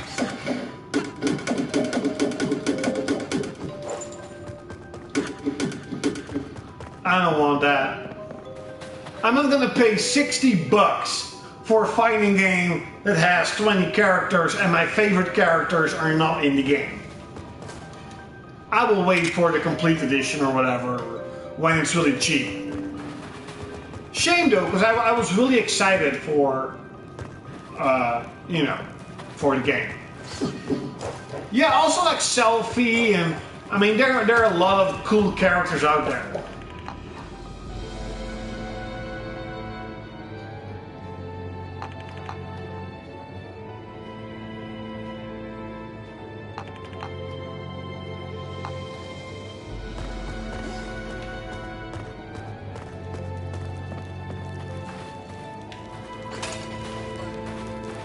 The fire puzzle. Like, I would love to see, like, Idea or Lulu being in the game. For obvious reasons.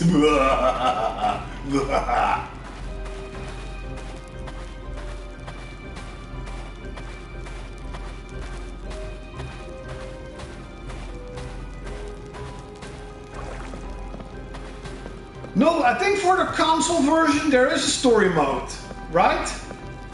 Or was it just sort of an arcade mode? I don't know. But I think they announced a story mode for the console version.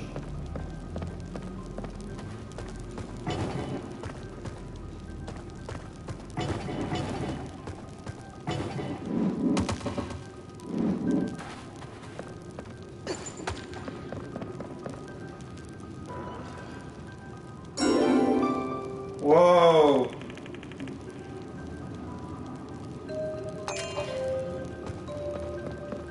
That was so hard.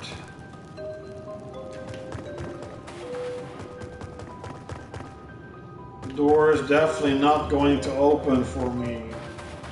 Where is the door actually?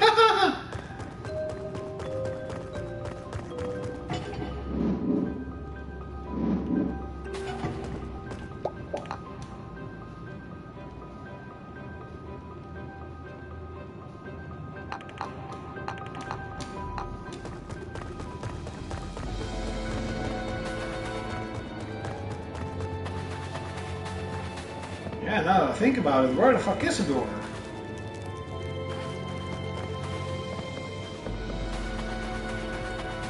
Sounds coming from the deep. The bells are the porches. Oh, maybe here.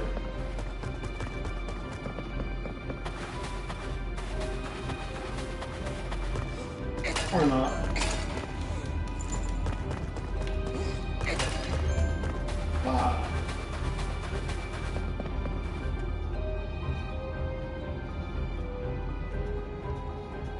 Yes, I want Lulu in the game for research.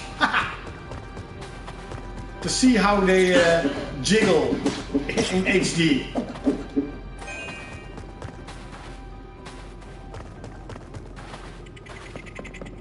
Oh yeah, Rika, that's the new game, right? You get a regular key. Yay! Open the game, my boy. Ooh, the gate opens. I didn't even see there was a gate there.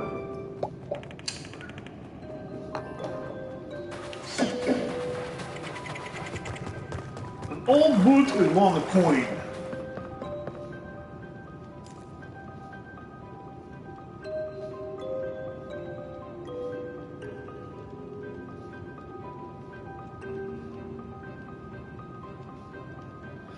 Yeah, Black Desert Online.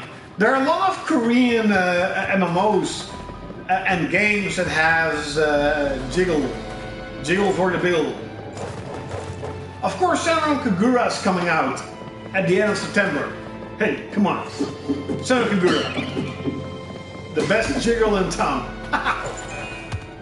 Best jiggle. Did he get hit? Best jiggle in town.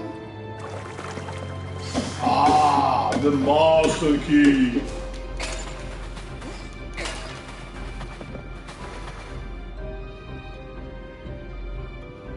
Ah, yes.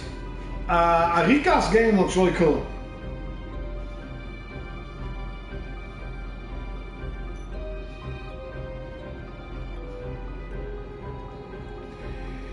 Let me check out.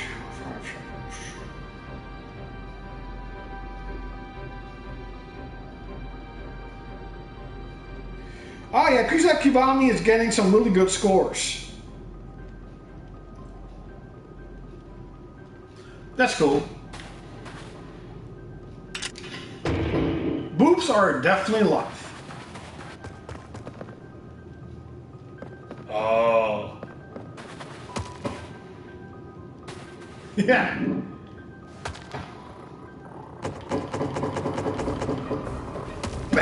that.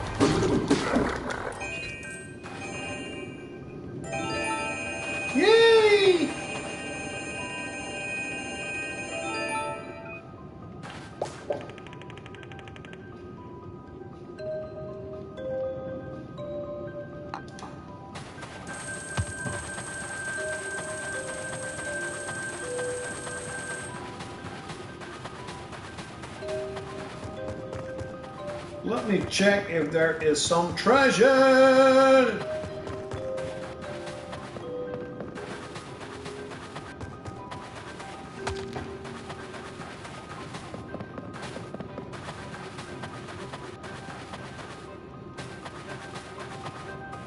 Ah. See, there's always treasure.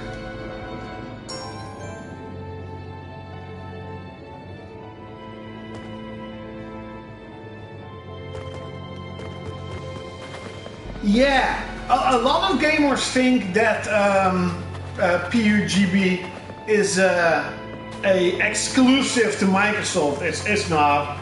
It's just timed exclusive. And it's kind of funny because Phil Spencer said that buying exclusivity for a time period is lame and blah blah blah, and you know, was talking against Sony having such third-party support.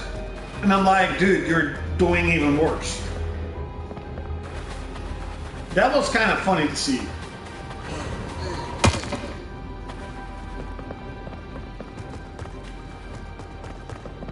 More treasure!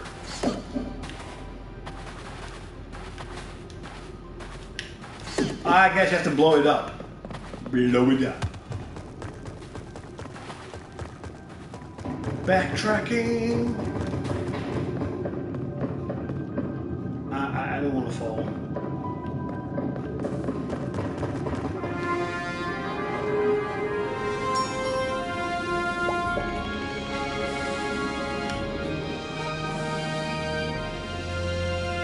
Yeah, first party support is important, and that's why they don't have first party support. It's really weird. Really weird. Pow. See, I told you it was pow. Whoa!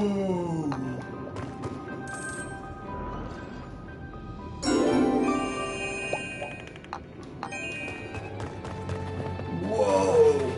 25 experience. How delightful. No, idiot! No!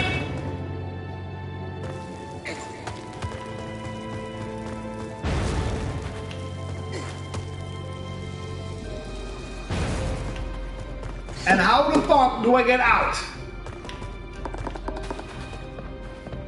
Really? Really? Like fucking really?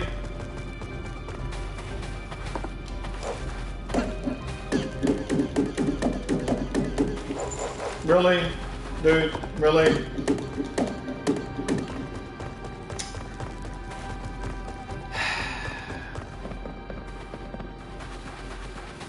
That is fucking annoying. That is really annoying. Yep.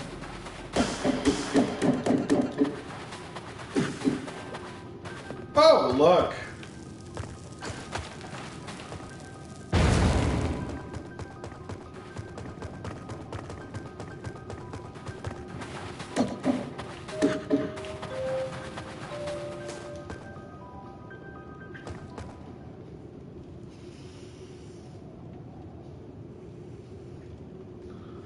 Yes! It's exactly the same, you know, when at Gamescom that guy said, you know, Xbox has the biggest franchises and the best exclusives, and people actually believed it. Like, oh yeah, there was actually some guy who said Halo is like bigger than Gran Turismo, bigger than Uncharted. I mean, sure, you know, maybe years ago, but nowadays, no. I mean, we don't know how much Gran Turismo is going to sell.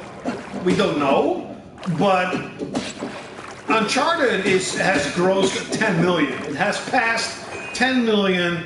It's something a Sony exclusive almost never did, if it's not Gran Turismo. So it's a big deal that a game like Uncharted grossed, you know, the 10 million copies sold. And the only argument you get is, oh, but it is heavily bundled. Like, Gears is not bundled, Halo is not bundled, Super Mario is not bundled, Mario Sports is not bundled, or Wii Sports, or whatever, Wii Play was not bundled, right? Come on, every game is being bundled.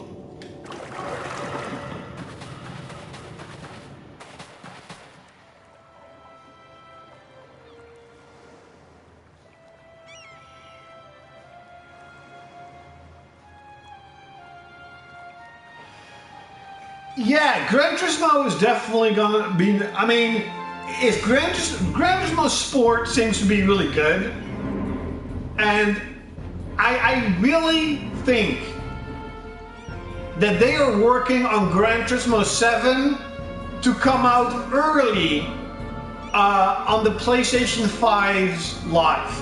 We could even see it as a launch title.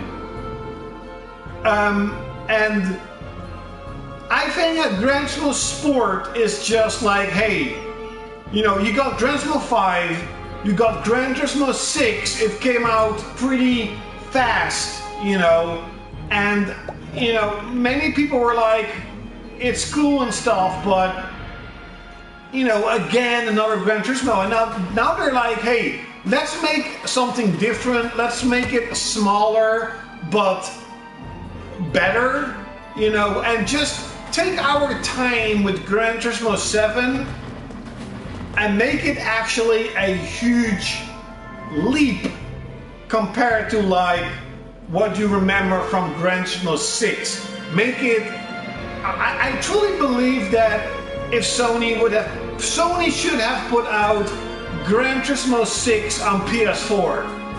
It would have been a huge system seller in the first year or two.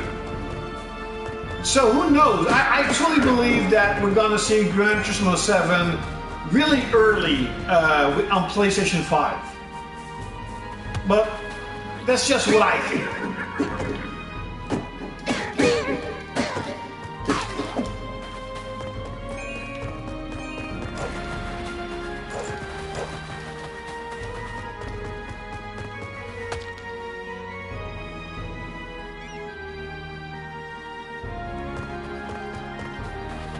Yeah. And I mean, if Gran Turismo is gonna be the Gran Turismo for this gen, and you have to consider, like, 2019, 2020, we're gonna hear about PlayStation 5. It's gonna take more than 2 years or 3 years to make a proper Gran Turismo, like Gran Turismo 7, 8, 9,000 cars, next gen, 4K, 60 frames.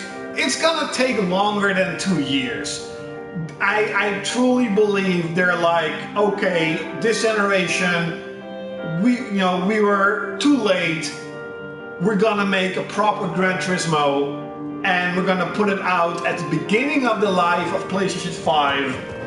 So it's gonna be a huge system seller, and we're gonna work on Gran Turismo Sport that is in scope smaller, but we're gonna give a glimpse of what Gran Turismo 7 is gonna be. So they're not gonna have 200 premium cars and everything else looks like a PS2 game, you know. But that's just what I think. I don't know, that's what I think.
Yeah, so, I mean, they're going to improve and expand sports with, you know, DLC. I mean, that is logical. Hopefully, compared to Drive Club, that I would love to have a full, complete edition of Drive Club. I thought Drive Club was awesome. Sadly, all the DLC I have is gonna, you know, go away and when the servers are offline, but hopefully Gran Turismo is big enough to at least get like a complete edition. I think Gran Turismo 5 actually has Gran Turismo 5 actually has a couple of editions. But I mean, Gran Turismo 5 and 6, they already have so much content that the couple of DLC cars you can buy, yeah, you know, who cares? But, you know, that is my prediction. Gran Turismo 7, early on in PlayStation 5, gonna be a full Gran Turismo game. That's what I'm really expecting.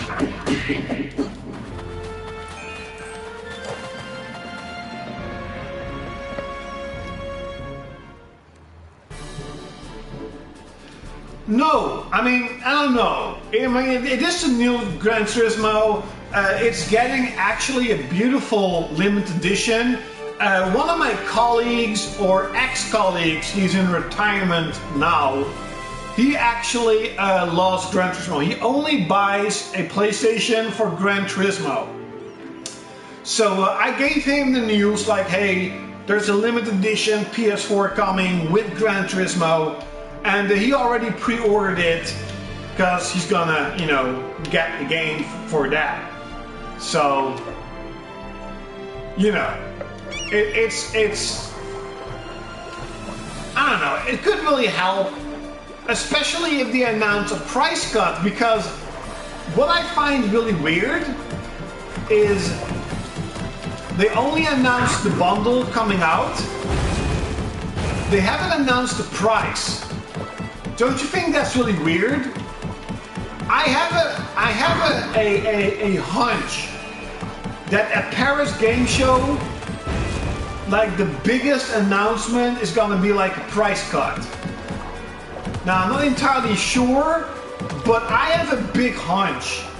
Like they're kind of phasing out the Uncharted bundle. They're not giving out a price at, you know, they're not giving a price of the bundle. I mean, why would you announce a limited edition bundle but not announce how much it's going to cost? That is weird.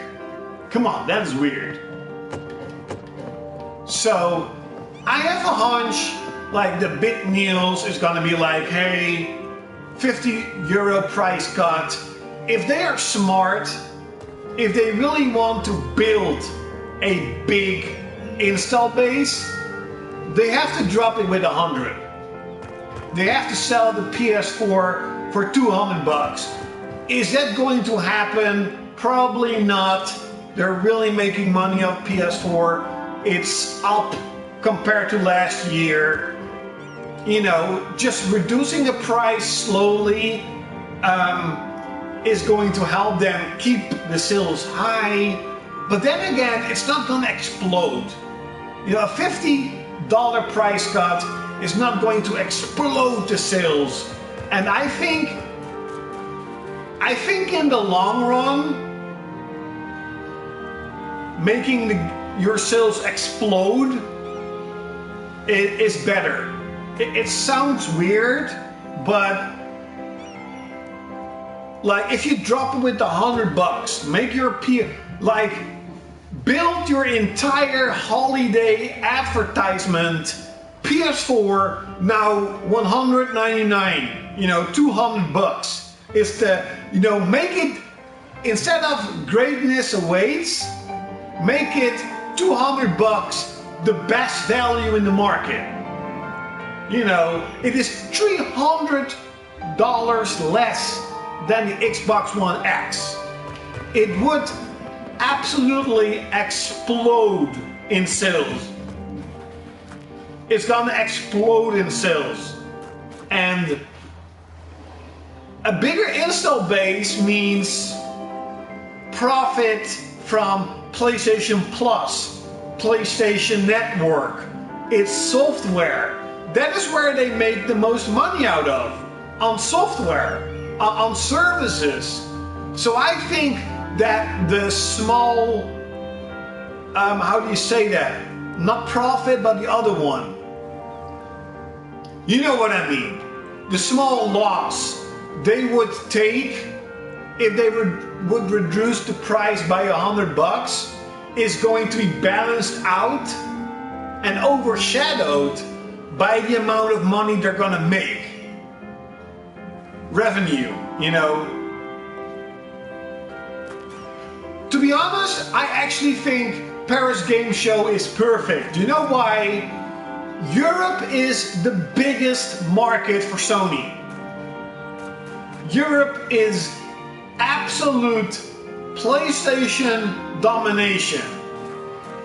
Tokyo Game Show is not. Japan is not. You know, most people don't know what Tokyo Game Show is. So I think at Paris Game Show announcing, hey, a price drop, if it's $50 or $100, doesn't matter, it's going to be bigger than announcing at Tokyo Game Show. But that's just my take. And as I mentioned, 100 price cut is better than just, you know.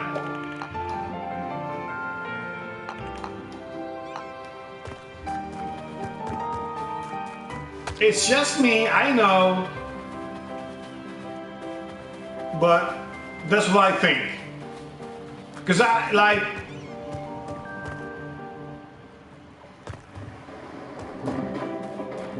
you know, make their system explode. It's gonna create good advertisements. If they somehow say, hey, at the end of the year, like, we sold 50 million, you know, if they say 75 million PS4s being sold, that is a huge amount, or maybe even 80 million, that's a huge amount. And developers are gonna look at it like, holy shit, this system is 4 years old and it sold so much. $200, come on, that is an incredible price. It has been $200 here in Europe. 2 times this year, it sold out in like an hour. Like, you could not find a PS4 anywhere. It was absolutely sold out. And you cannot tell me that did not make money. Because people are gonna buy games, PlayStation Plus, they're gonna buy games on PlayStation Network.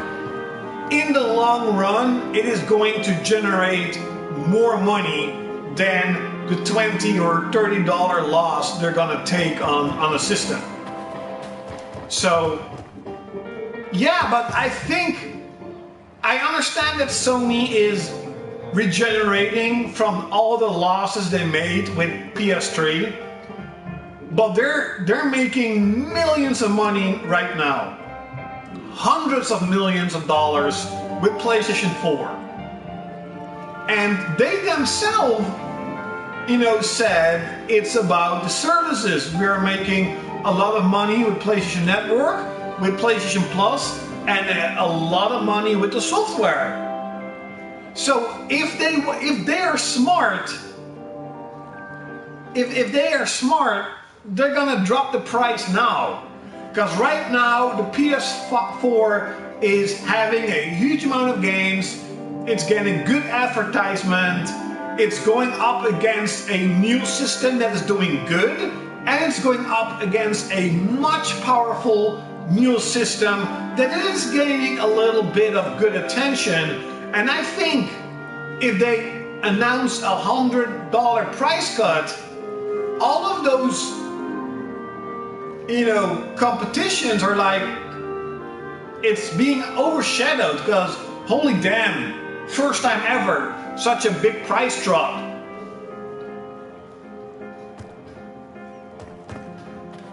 I know. But like the Sony brand, well, the PlayStation brand is making them a lot of money.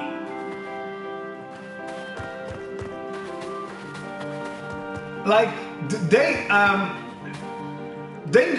earn a little bit, like a tiny bit with hardware, right? So for example, they make $20 for each PlayStation 4. That's cool. But if you sell 1 million, it's still only 20 million. That's not enough, right? That's not hundreds of millions. But if you take, or not a loss, because we don't know how much they are profiting off the PlayStation 4. We don't know that. I don't know that. But if they take a $20 loss, for example, and they sell it for $200, if they sell 1 million systems, they have a 20 million loss. Now that is not good. But if 1 million gamers buy 2 games, or 3 games, or 4 games, buy PlayStation Plus, buy games on PlayStation Network for 2, 3, or 4 years, it's going to generate a lot more money than a $20 loss. If they even lose, we don't know. Maybe they're profiting $80 of PS4, I don't know. The only thing I know is they don't make a lot of money with hardware. And I really think they should focus on building the biggest install base they can build. Because you have to consider, they also make money off third-party games, of Call of Duty, Battlefield, Battlefront, indie games. They're getting a piece of every software sold. So if they announce with like, hey, we sold 80 million PS4s at the end of 2017, instead of the 70, 75 people are now predicting, I mean, developers need to look at it and think, holy shit, that is a lot. But hey, maybe I'm totally wrong. Maybe I don't know how businesses work, but that's just as someone who loves to check out sales and stuff, I'm like, that would be good. Oh, you can't go down. Oh wait, can I blow it up? I know that 100 won't happen, but I think that's, the best.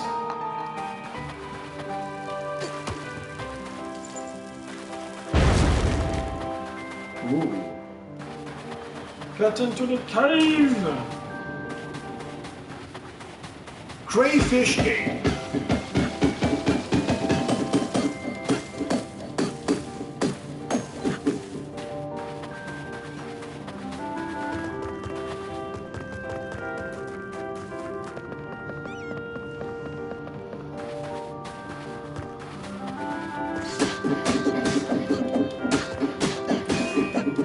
I wonder if you get like new weapons.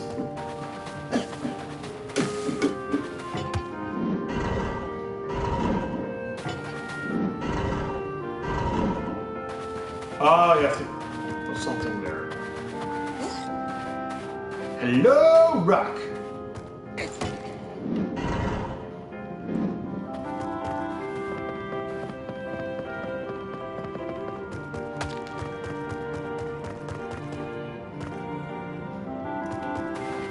Nee, heb jij Uncharted dan? Your Game Zone had Uncharted maar vandaag binnengekregen. Dus ik heb hem morgen. Het is niet erg hoor, want dit spel ben ik nou aan bezig.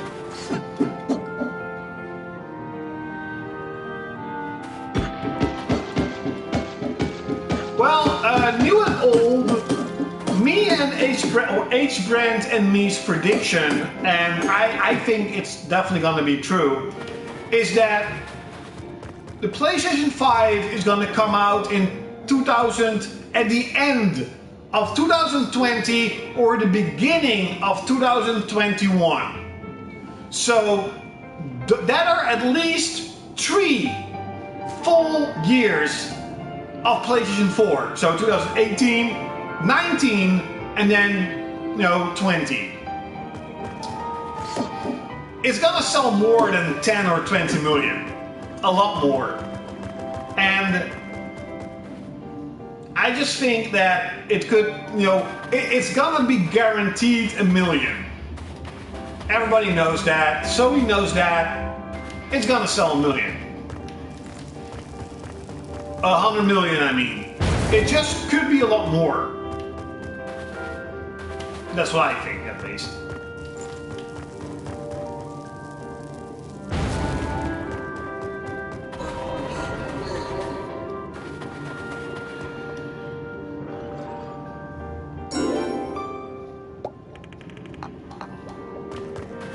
Ja. Ik vind het niet erg hoor. Heb ik wat te doen. Ik moet zaterdag naar een trouwerij. Mijn allereerste. My first wedding Saturday. I never ever been to a wedding, like ever.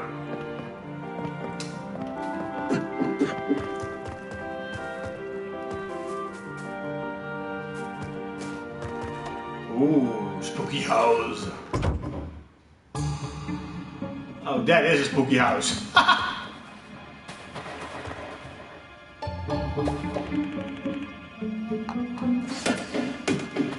Oil. Bombs away! Ha! Look at that.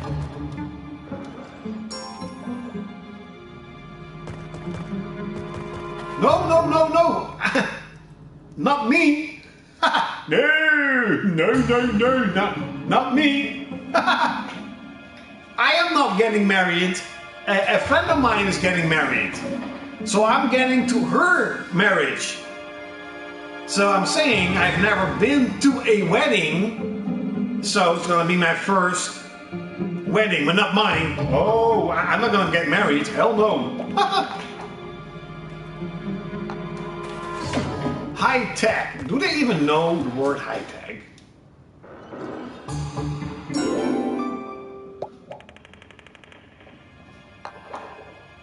No, my friend is getting married with someone else. And I was invited to go to her marriage. But I've never been to a marriage from someone. Because now I am indeed getting to a point, I'm now 30, I'm getting to a point where all my female and male friends are living together, getting married, getting children, and I'm here playing games. It's kind of lame. Oh, this one. High tech.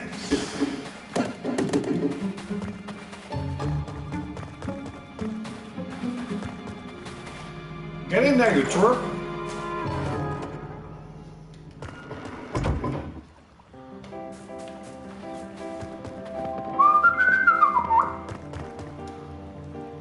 Do I have the key? I don't know. Still no key. Whoa. Keep out.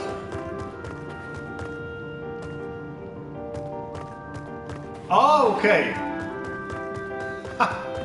Okay. I understand you understand English, but sometimes I say in English the wrong things that I don't meant to say. So my English isn't 100%. So it could be that you really thought that I was getting married. But I'm not.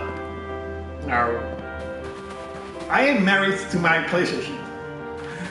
That is so fucking geeky to say. Oh yeah.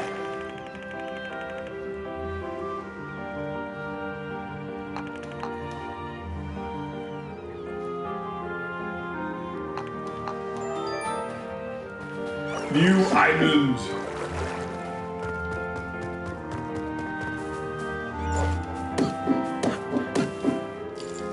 Could you blow up a tree? Oh my god. Boo! I want to blow up the tree. What can you do with this though?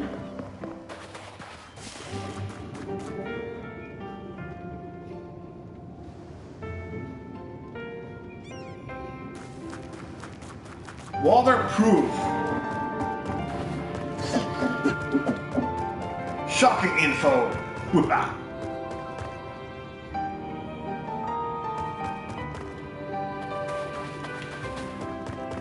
Well, I have to admit though,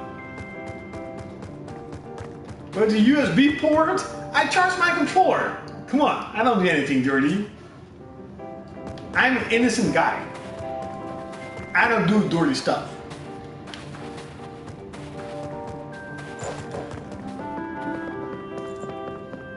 Sup, Emmer Lumpy? But yeah, I'm not dirty and I'm indeed kind of changing in the way of, you know, not wanting to stay at home 24/7. I talked about that in another stream a long time. 3 more weeks. Hopefully I will get my car, or at least my driving license. And then I'll be free as a bird. Hopefully if I don't die. Because I got a couple of accidents, almost accidents, and I'm like, oh, I could have died. Hey, but if you die, you die. Who cares? Of course I'm going to buy a Senra Kungura Beach Splash. What is that for a question? Come on. Boobs. Bikini and boobs. Of course I'm gonna buy that game.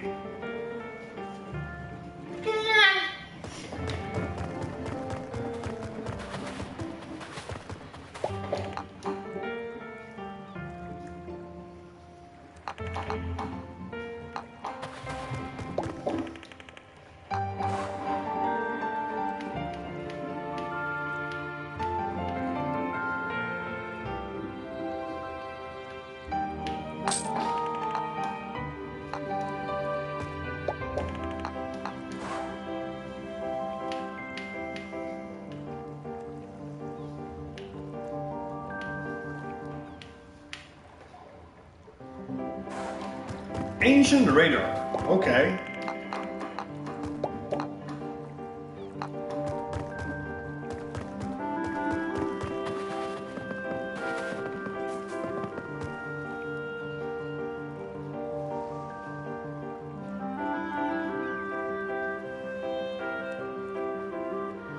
That is definitely true, but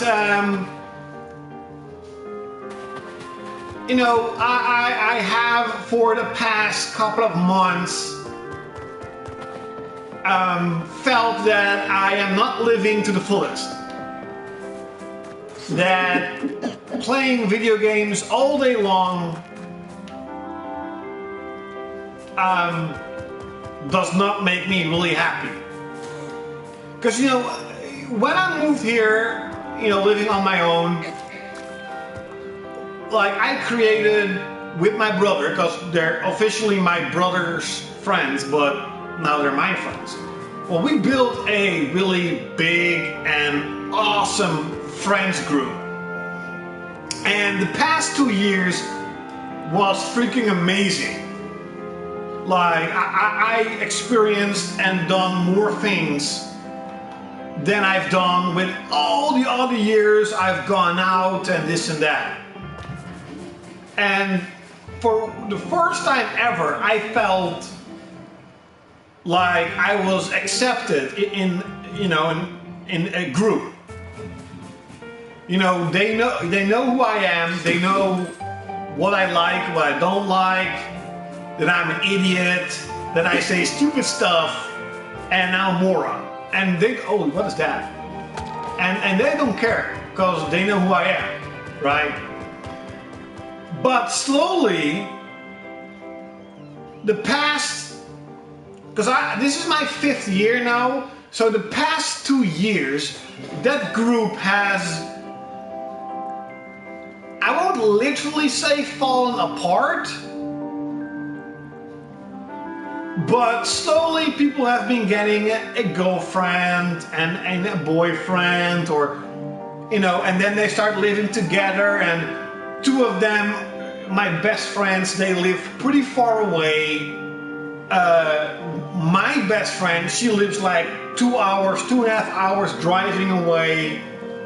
And you don't really see those moments, you know, at least her, I don't see her that much anymore. Sadly, because she was the one I played, you know, every Friday. She came here, it was games day, and I don't have it anymore. And I honestly, truly miss that. Like, every week I got to work thinking on Friday we're gonna play some cool games together and have some fun, and sometimes we go to the movie theater, or sometimes we go out or whatever, but you know, I always had something to do in the weekends. But she got a boyfriend, he lives far away, and she got to move with him. And that's like in the beginning of this year. And, you know, it is now at a point where I kind of only see 2 people every week. So the whole group is spread out, and I only see 2 people. And it will only be a matter of time before they, you know, one of them already lives together. If she's getting a child or whatever, it's gone. And it's gonna be kind of dramatic, but I'm gonna be alone every day, every week, every month. And that's not really, you know, a nice thought. Because I moved here, I have bought a house, I started over in the hopes of getting a more social life, and it worked for a time. Now, what is the biggest reason why I am not visiting these people? It's the travel. I fucking hate the train. I am not gonna sit in 2 or 3 trains to see someone for a couple of hours and then going back to the train 3 to 4 hours. I'm not gonna do that. Fuck that shit. And even though it's absolutely selfish, I always, you know, this whole year I pretty much text her like, hey, when are you gonna come here? Blah, blah, blah. But of course, when she comes here, she's with her boyfriend, so it's not the same. Even though the guy is super cool, it's still not the same. Where's the reef? Let's check it out.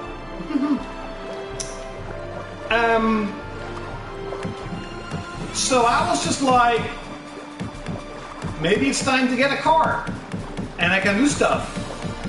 Also with my family, You know, I'm not just talking about friends, I'm also talking about my mom and my sister, and you know, my sister has 4 children, they are growing up, they got their PS4, absolutely love it. They have played a lot of Lego and a lot of Crash Bandicoot. And you know, I would love to do more things with them. You know, go to theaters or whatever, go to movies and go to amusement parks. But I don't like the train. I don't like sitting in a train with more people sitting there silently, waiting for the fucking train to come. No. Well, yes, Triforce, nowadays, I actually don't play a lot. I don't know why, but, you know, I don't know. Like today, I'm playing this game a lot, but this past couple of months, I almost haven't played that much. Even Final Fantasy 12, I only played like 30 hours and that's it. I beat it and never went back. And as I mentioned, new and old, I do have a lot of friends, but they live far away. They are spread out. And they live, many of them live together. So, I'm not gonna... You know, I'm not gonna get into a train for 3 hours and then go to his or her home and then she says, oh, but I'm gonna do something else. You know, what are you doing here? You know, for example. So, it sounds really dramatic. It's not, believe me, but getting a car, having that freedom of going where the fuck I want, picking up other people and doing stuff is like my last shot at not being at home for 24/7. It sounds super dramatic, it's not, believe me. But yeah, that's pretty much it. What is that, by the way? Where's that other... Oh, not for a minute. Oh yeah, there it is. I have been kicked out a friends group 2 times. Because I was not cool enough. Whatever. You know, whatever.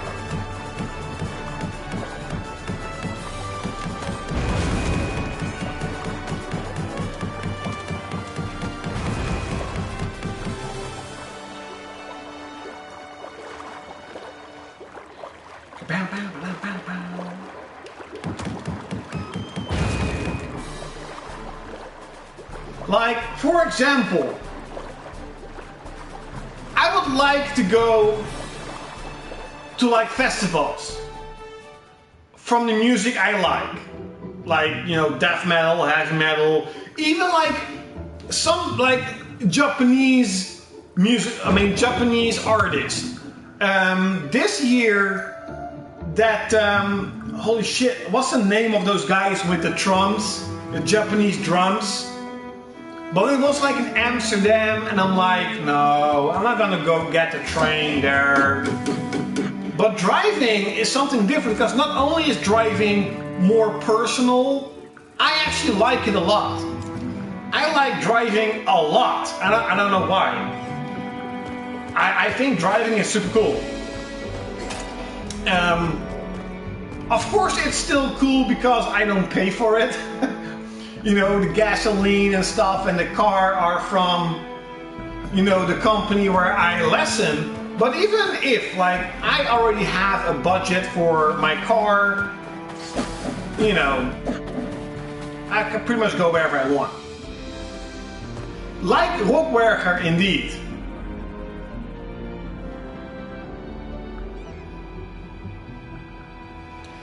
Yeah, but, like, like, I'm not trying to downplay my friends. You know, they do a lot of stuff for me. I'm just saying that if I have a car, I can call them up and say, hey, do you want to go do this and that? I'm gonna pick you up. Now it's more like, hey, you want to go? You want to do something? Okay. Do you want to pick me up? And sometimes they say, okay, cool. But sometimes they also say like a couple of weeks ago, one of them pretty much said, I have enough of it. You know, I always have to drag you around. You know, I have enough of it. I'm not gonna do it anymore. Go get the train. And I understand, you know, why that person said that. It kind of, well, you know, kind of hurt a little bit, but I was like, hey, you know, wait, because I'm getting my driving license. You know that. So just wait a little bit. Like I fully expect, you know, people not wanting to drag around a 30-year-old guy and just think, hey, you know, go get your driving license. But what I want to say about the festivals is I would love to go to a festival. I just don't like putting up a tent and sleeping there. So I would be someone who would actually go to the festival and just in the evening get in the car and go back. That's how I would do it. Why can't I? Oh yeah.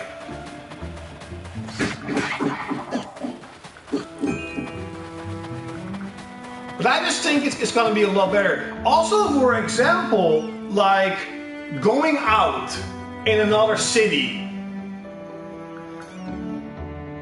It is a lot easier if you have a car, because when I'm done, I can go away. That is the #1 thing I fucking hate. If we go out with a group and I travel with someone, you know, in her or his car, they are pretty much the boss over you on when they're gonna leave. And I have had a lot of times, because I am like sick and tired of going out after like an hour or 5. When it's like 1 or 2 o'clock, I'm like, okay, time to go. But these people just say, no, I want to stay. I am not someone who's gonna say, no, you have to go, we're leaving now. You know, it's not my car. I don't have the authority to tell them we're going. So I think that's also why I never go out, because I don't like that feeling of thinking, oh, I can, you know, go to sleep when they tell me to go to sleep. But when I have a car, I can just leave whenever I want. I don't know. That's the plan behind why I'm getting a car. And now, of course, it's also because I really like to drive a car. With my lessons, I already have 2 times I drove 4 hours. And everyone told me like, you shouldn't do that. It's too long. You know, you're gonna fall asleep. You don't drive 4 hours when you're not, you know, you're not experienced with driving. I absolutely love it. Like, these 4 hours go by so fucking fast. Each time I drive 4 hours, I'm like, shit, it's already over. Especially the highway. It's kind of funny. The first time I got my driving lessons, the guy was actually like, okay, everyone fears the highway, and that's why we're going to do that first. Like, I'm not even joking. The first objective was go to the highway and drive there. And I was like, what? I don't even know how to, you know, with the pokey and stuff, I don't know how to even use the fucking car. I don't know anything. He was just like, oh, relax, I'm gonna help you. You know, and I was fucking scared. I'll be honest. I had the wheel so sturdy, I was really afraid I would break it. So I was like shaking, because it was really scary, in my opinion, the first time. You know, first time driving 100, 120, I'm like, holy shit, this is fast. If I make one mistake, I'm gonna die. And the second time, I already liked it. It sounds really weird, but it's true. The second time was like, okay, whatever, let's go to the highway. And like, I don't know how in other countries you learn to drive, but they learn it in sort of blocks. So you have looking, you know, where to look, how to look. You have, you know, driving itself, you know, do you understand how the car works? Can you drive it correctly? Then you have driving in the city and driving on the highway. And then of course you have like special maneuvers, like driving backwards, parking and stuff. And so driving on the highway, I already have done. My instructor was like, okay, you are really relaxed on the highway, you know what to do, you can read the boards, you know, you can read the signs. You don't need to learn anything else on the highway. You can already really do that. Even though most people fear the highway. I feared it for like one time and I like it. I don't know why. It's kind of relaxing, just sitting there watching the horizon and just putting the gas, driving and just fly by, I guess. I don't know why, it's really weird. But for example, driving in the city fucking sucks. It fucking sucks. And that is where I make the most mistakes. I don't see people walking, I don't see bicycles, I don't see the signs. It's because it's so chaotic. And like on every turn you have to brake, and with that poke you have to slow down and then go back up and drive around. It's like, I'm getting used to it. Don't get me wrong, I'm getting used to it. But it is the most annoying part of driving.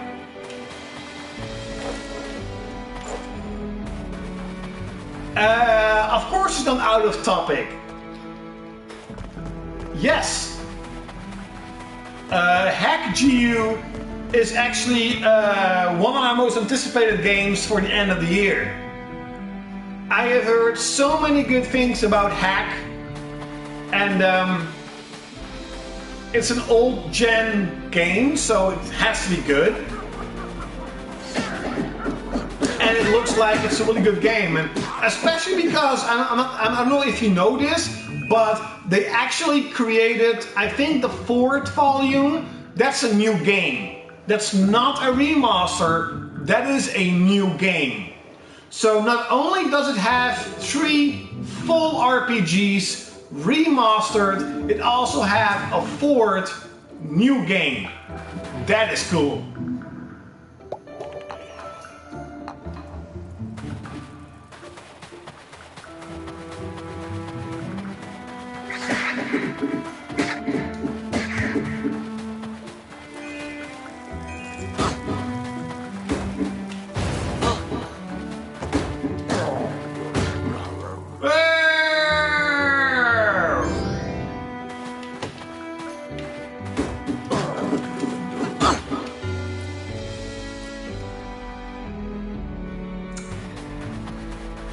Yeah.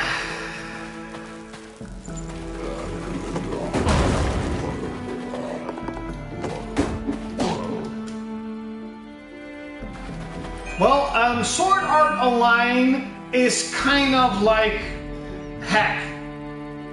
It's kind of a rip-off of Hack. Everyone always says that Sword Art Online is the poor people's Hack.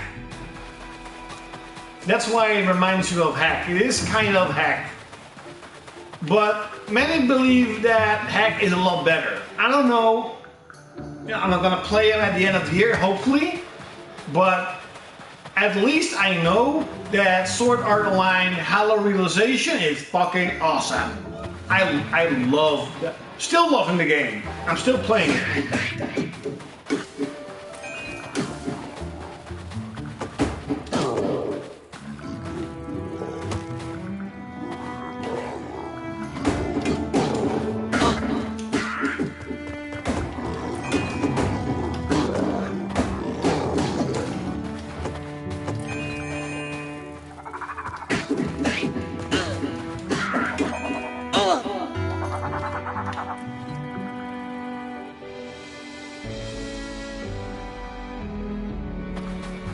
No game, no life is better though. I've never heard of that. Is it an anime? No game, no life. Well, I have a lot of games, but I don't have a life. No lifer. How do you kill that one who doesn't have a life? I'm unkillable.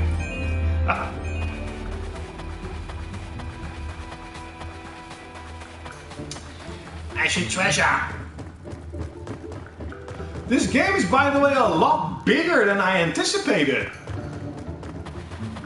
I really didn't think it was that big.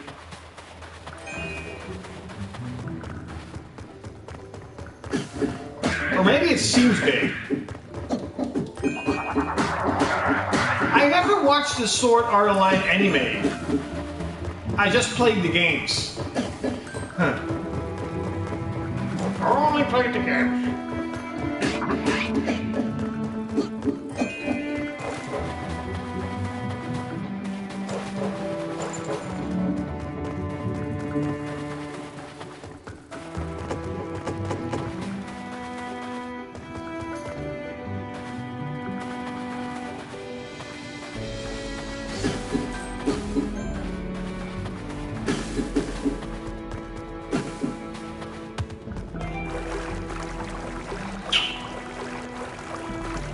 There's a star! A heart! Give me my heart back! Biatch!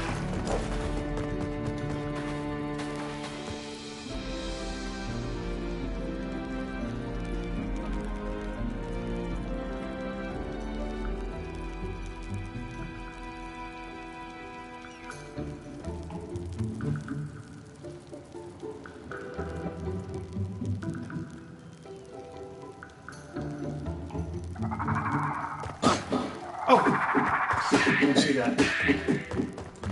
I did not see that.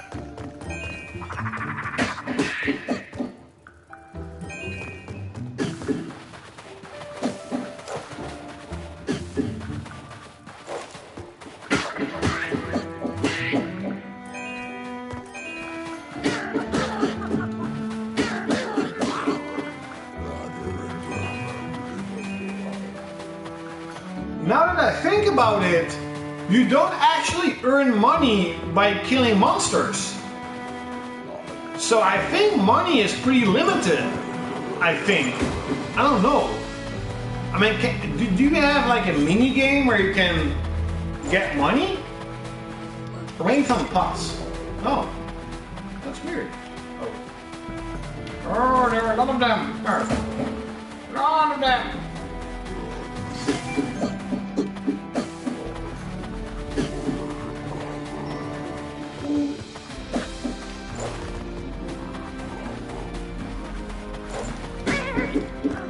Holy shit, they actually follow you.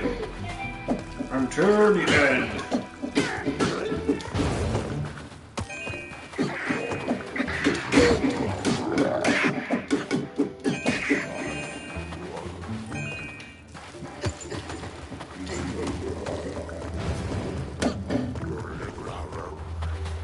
Bitch, get out.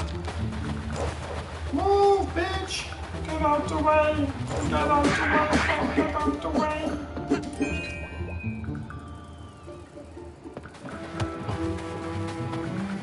Really, is the anime that bad? I didn't know that.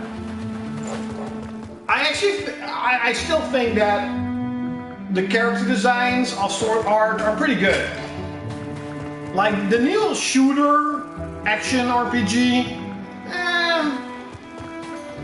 I don't know. I mean, it looks sort of next gen. It looks like it has a bigger budget than the other ones. It looks less cartoony, but I'm not entirely sure if it looks better. Like if I like the art style better. I don't know.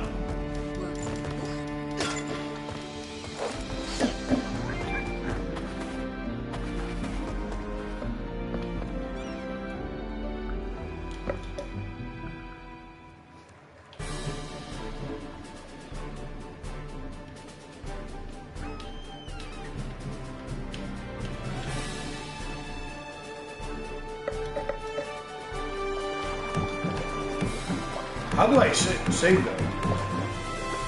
How do I save?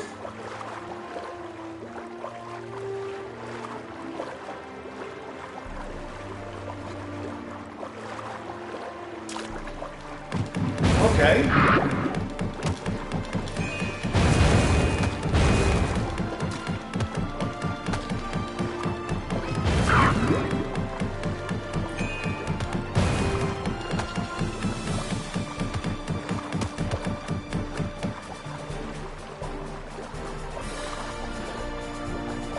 Yeah, there's been a lot of anime, there's a lot of fillers. And that's kind of a shame.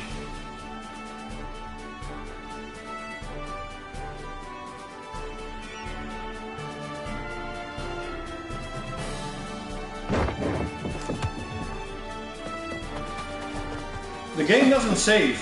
That is annoying. Because I want to have the game saved. How do you save?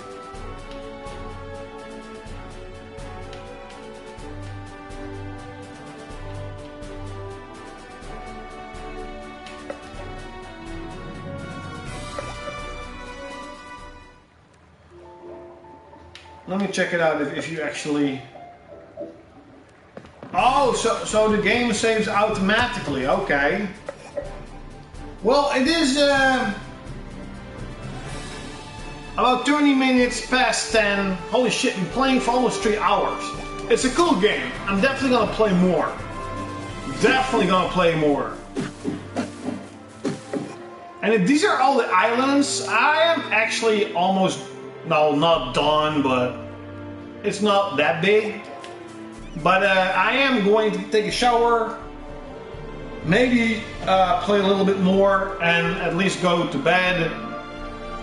Tomorrow potentially could be a long work day, because we do know there's already overwork, so longer hours. If we want to, maybe I'm gonna do it, but I pretty much know I want to play Uncharted. So most probably you guys will see me tomorrow playing Uncharted 4, looking at Chloe's ass all the time.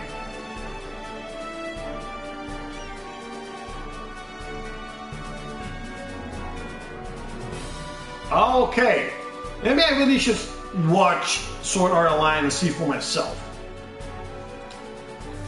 But guys, or Jens Becker, I'm gonna end the stream. It was fun watching, or fun talking to you guys. Hopefully you liked it.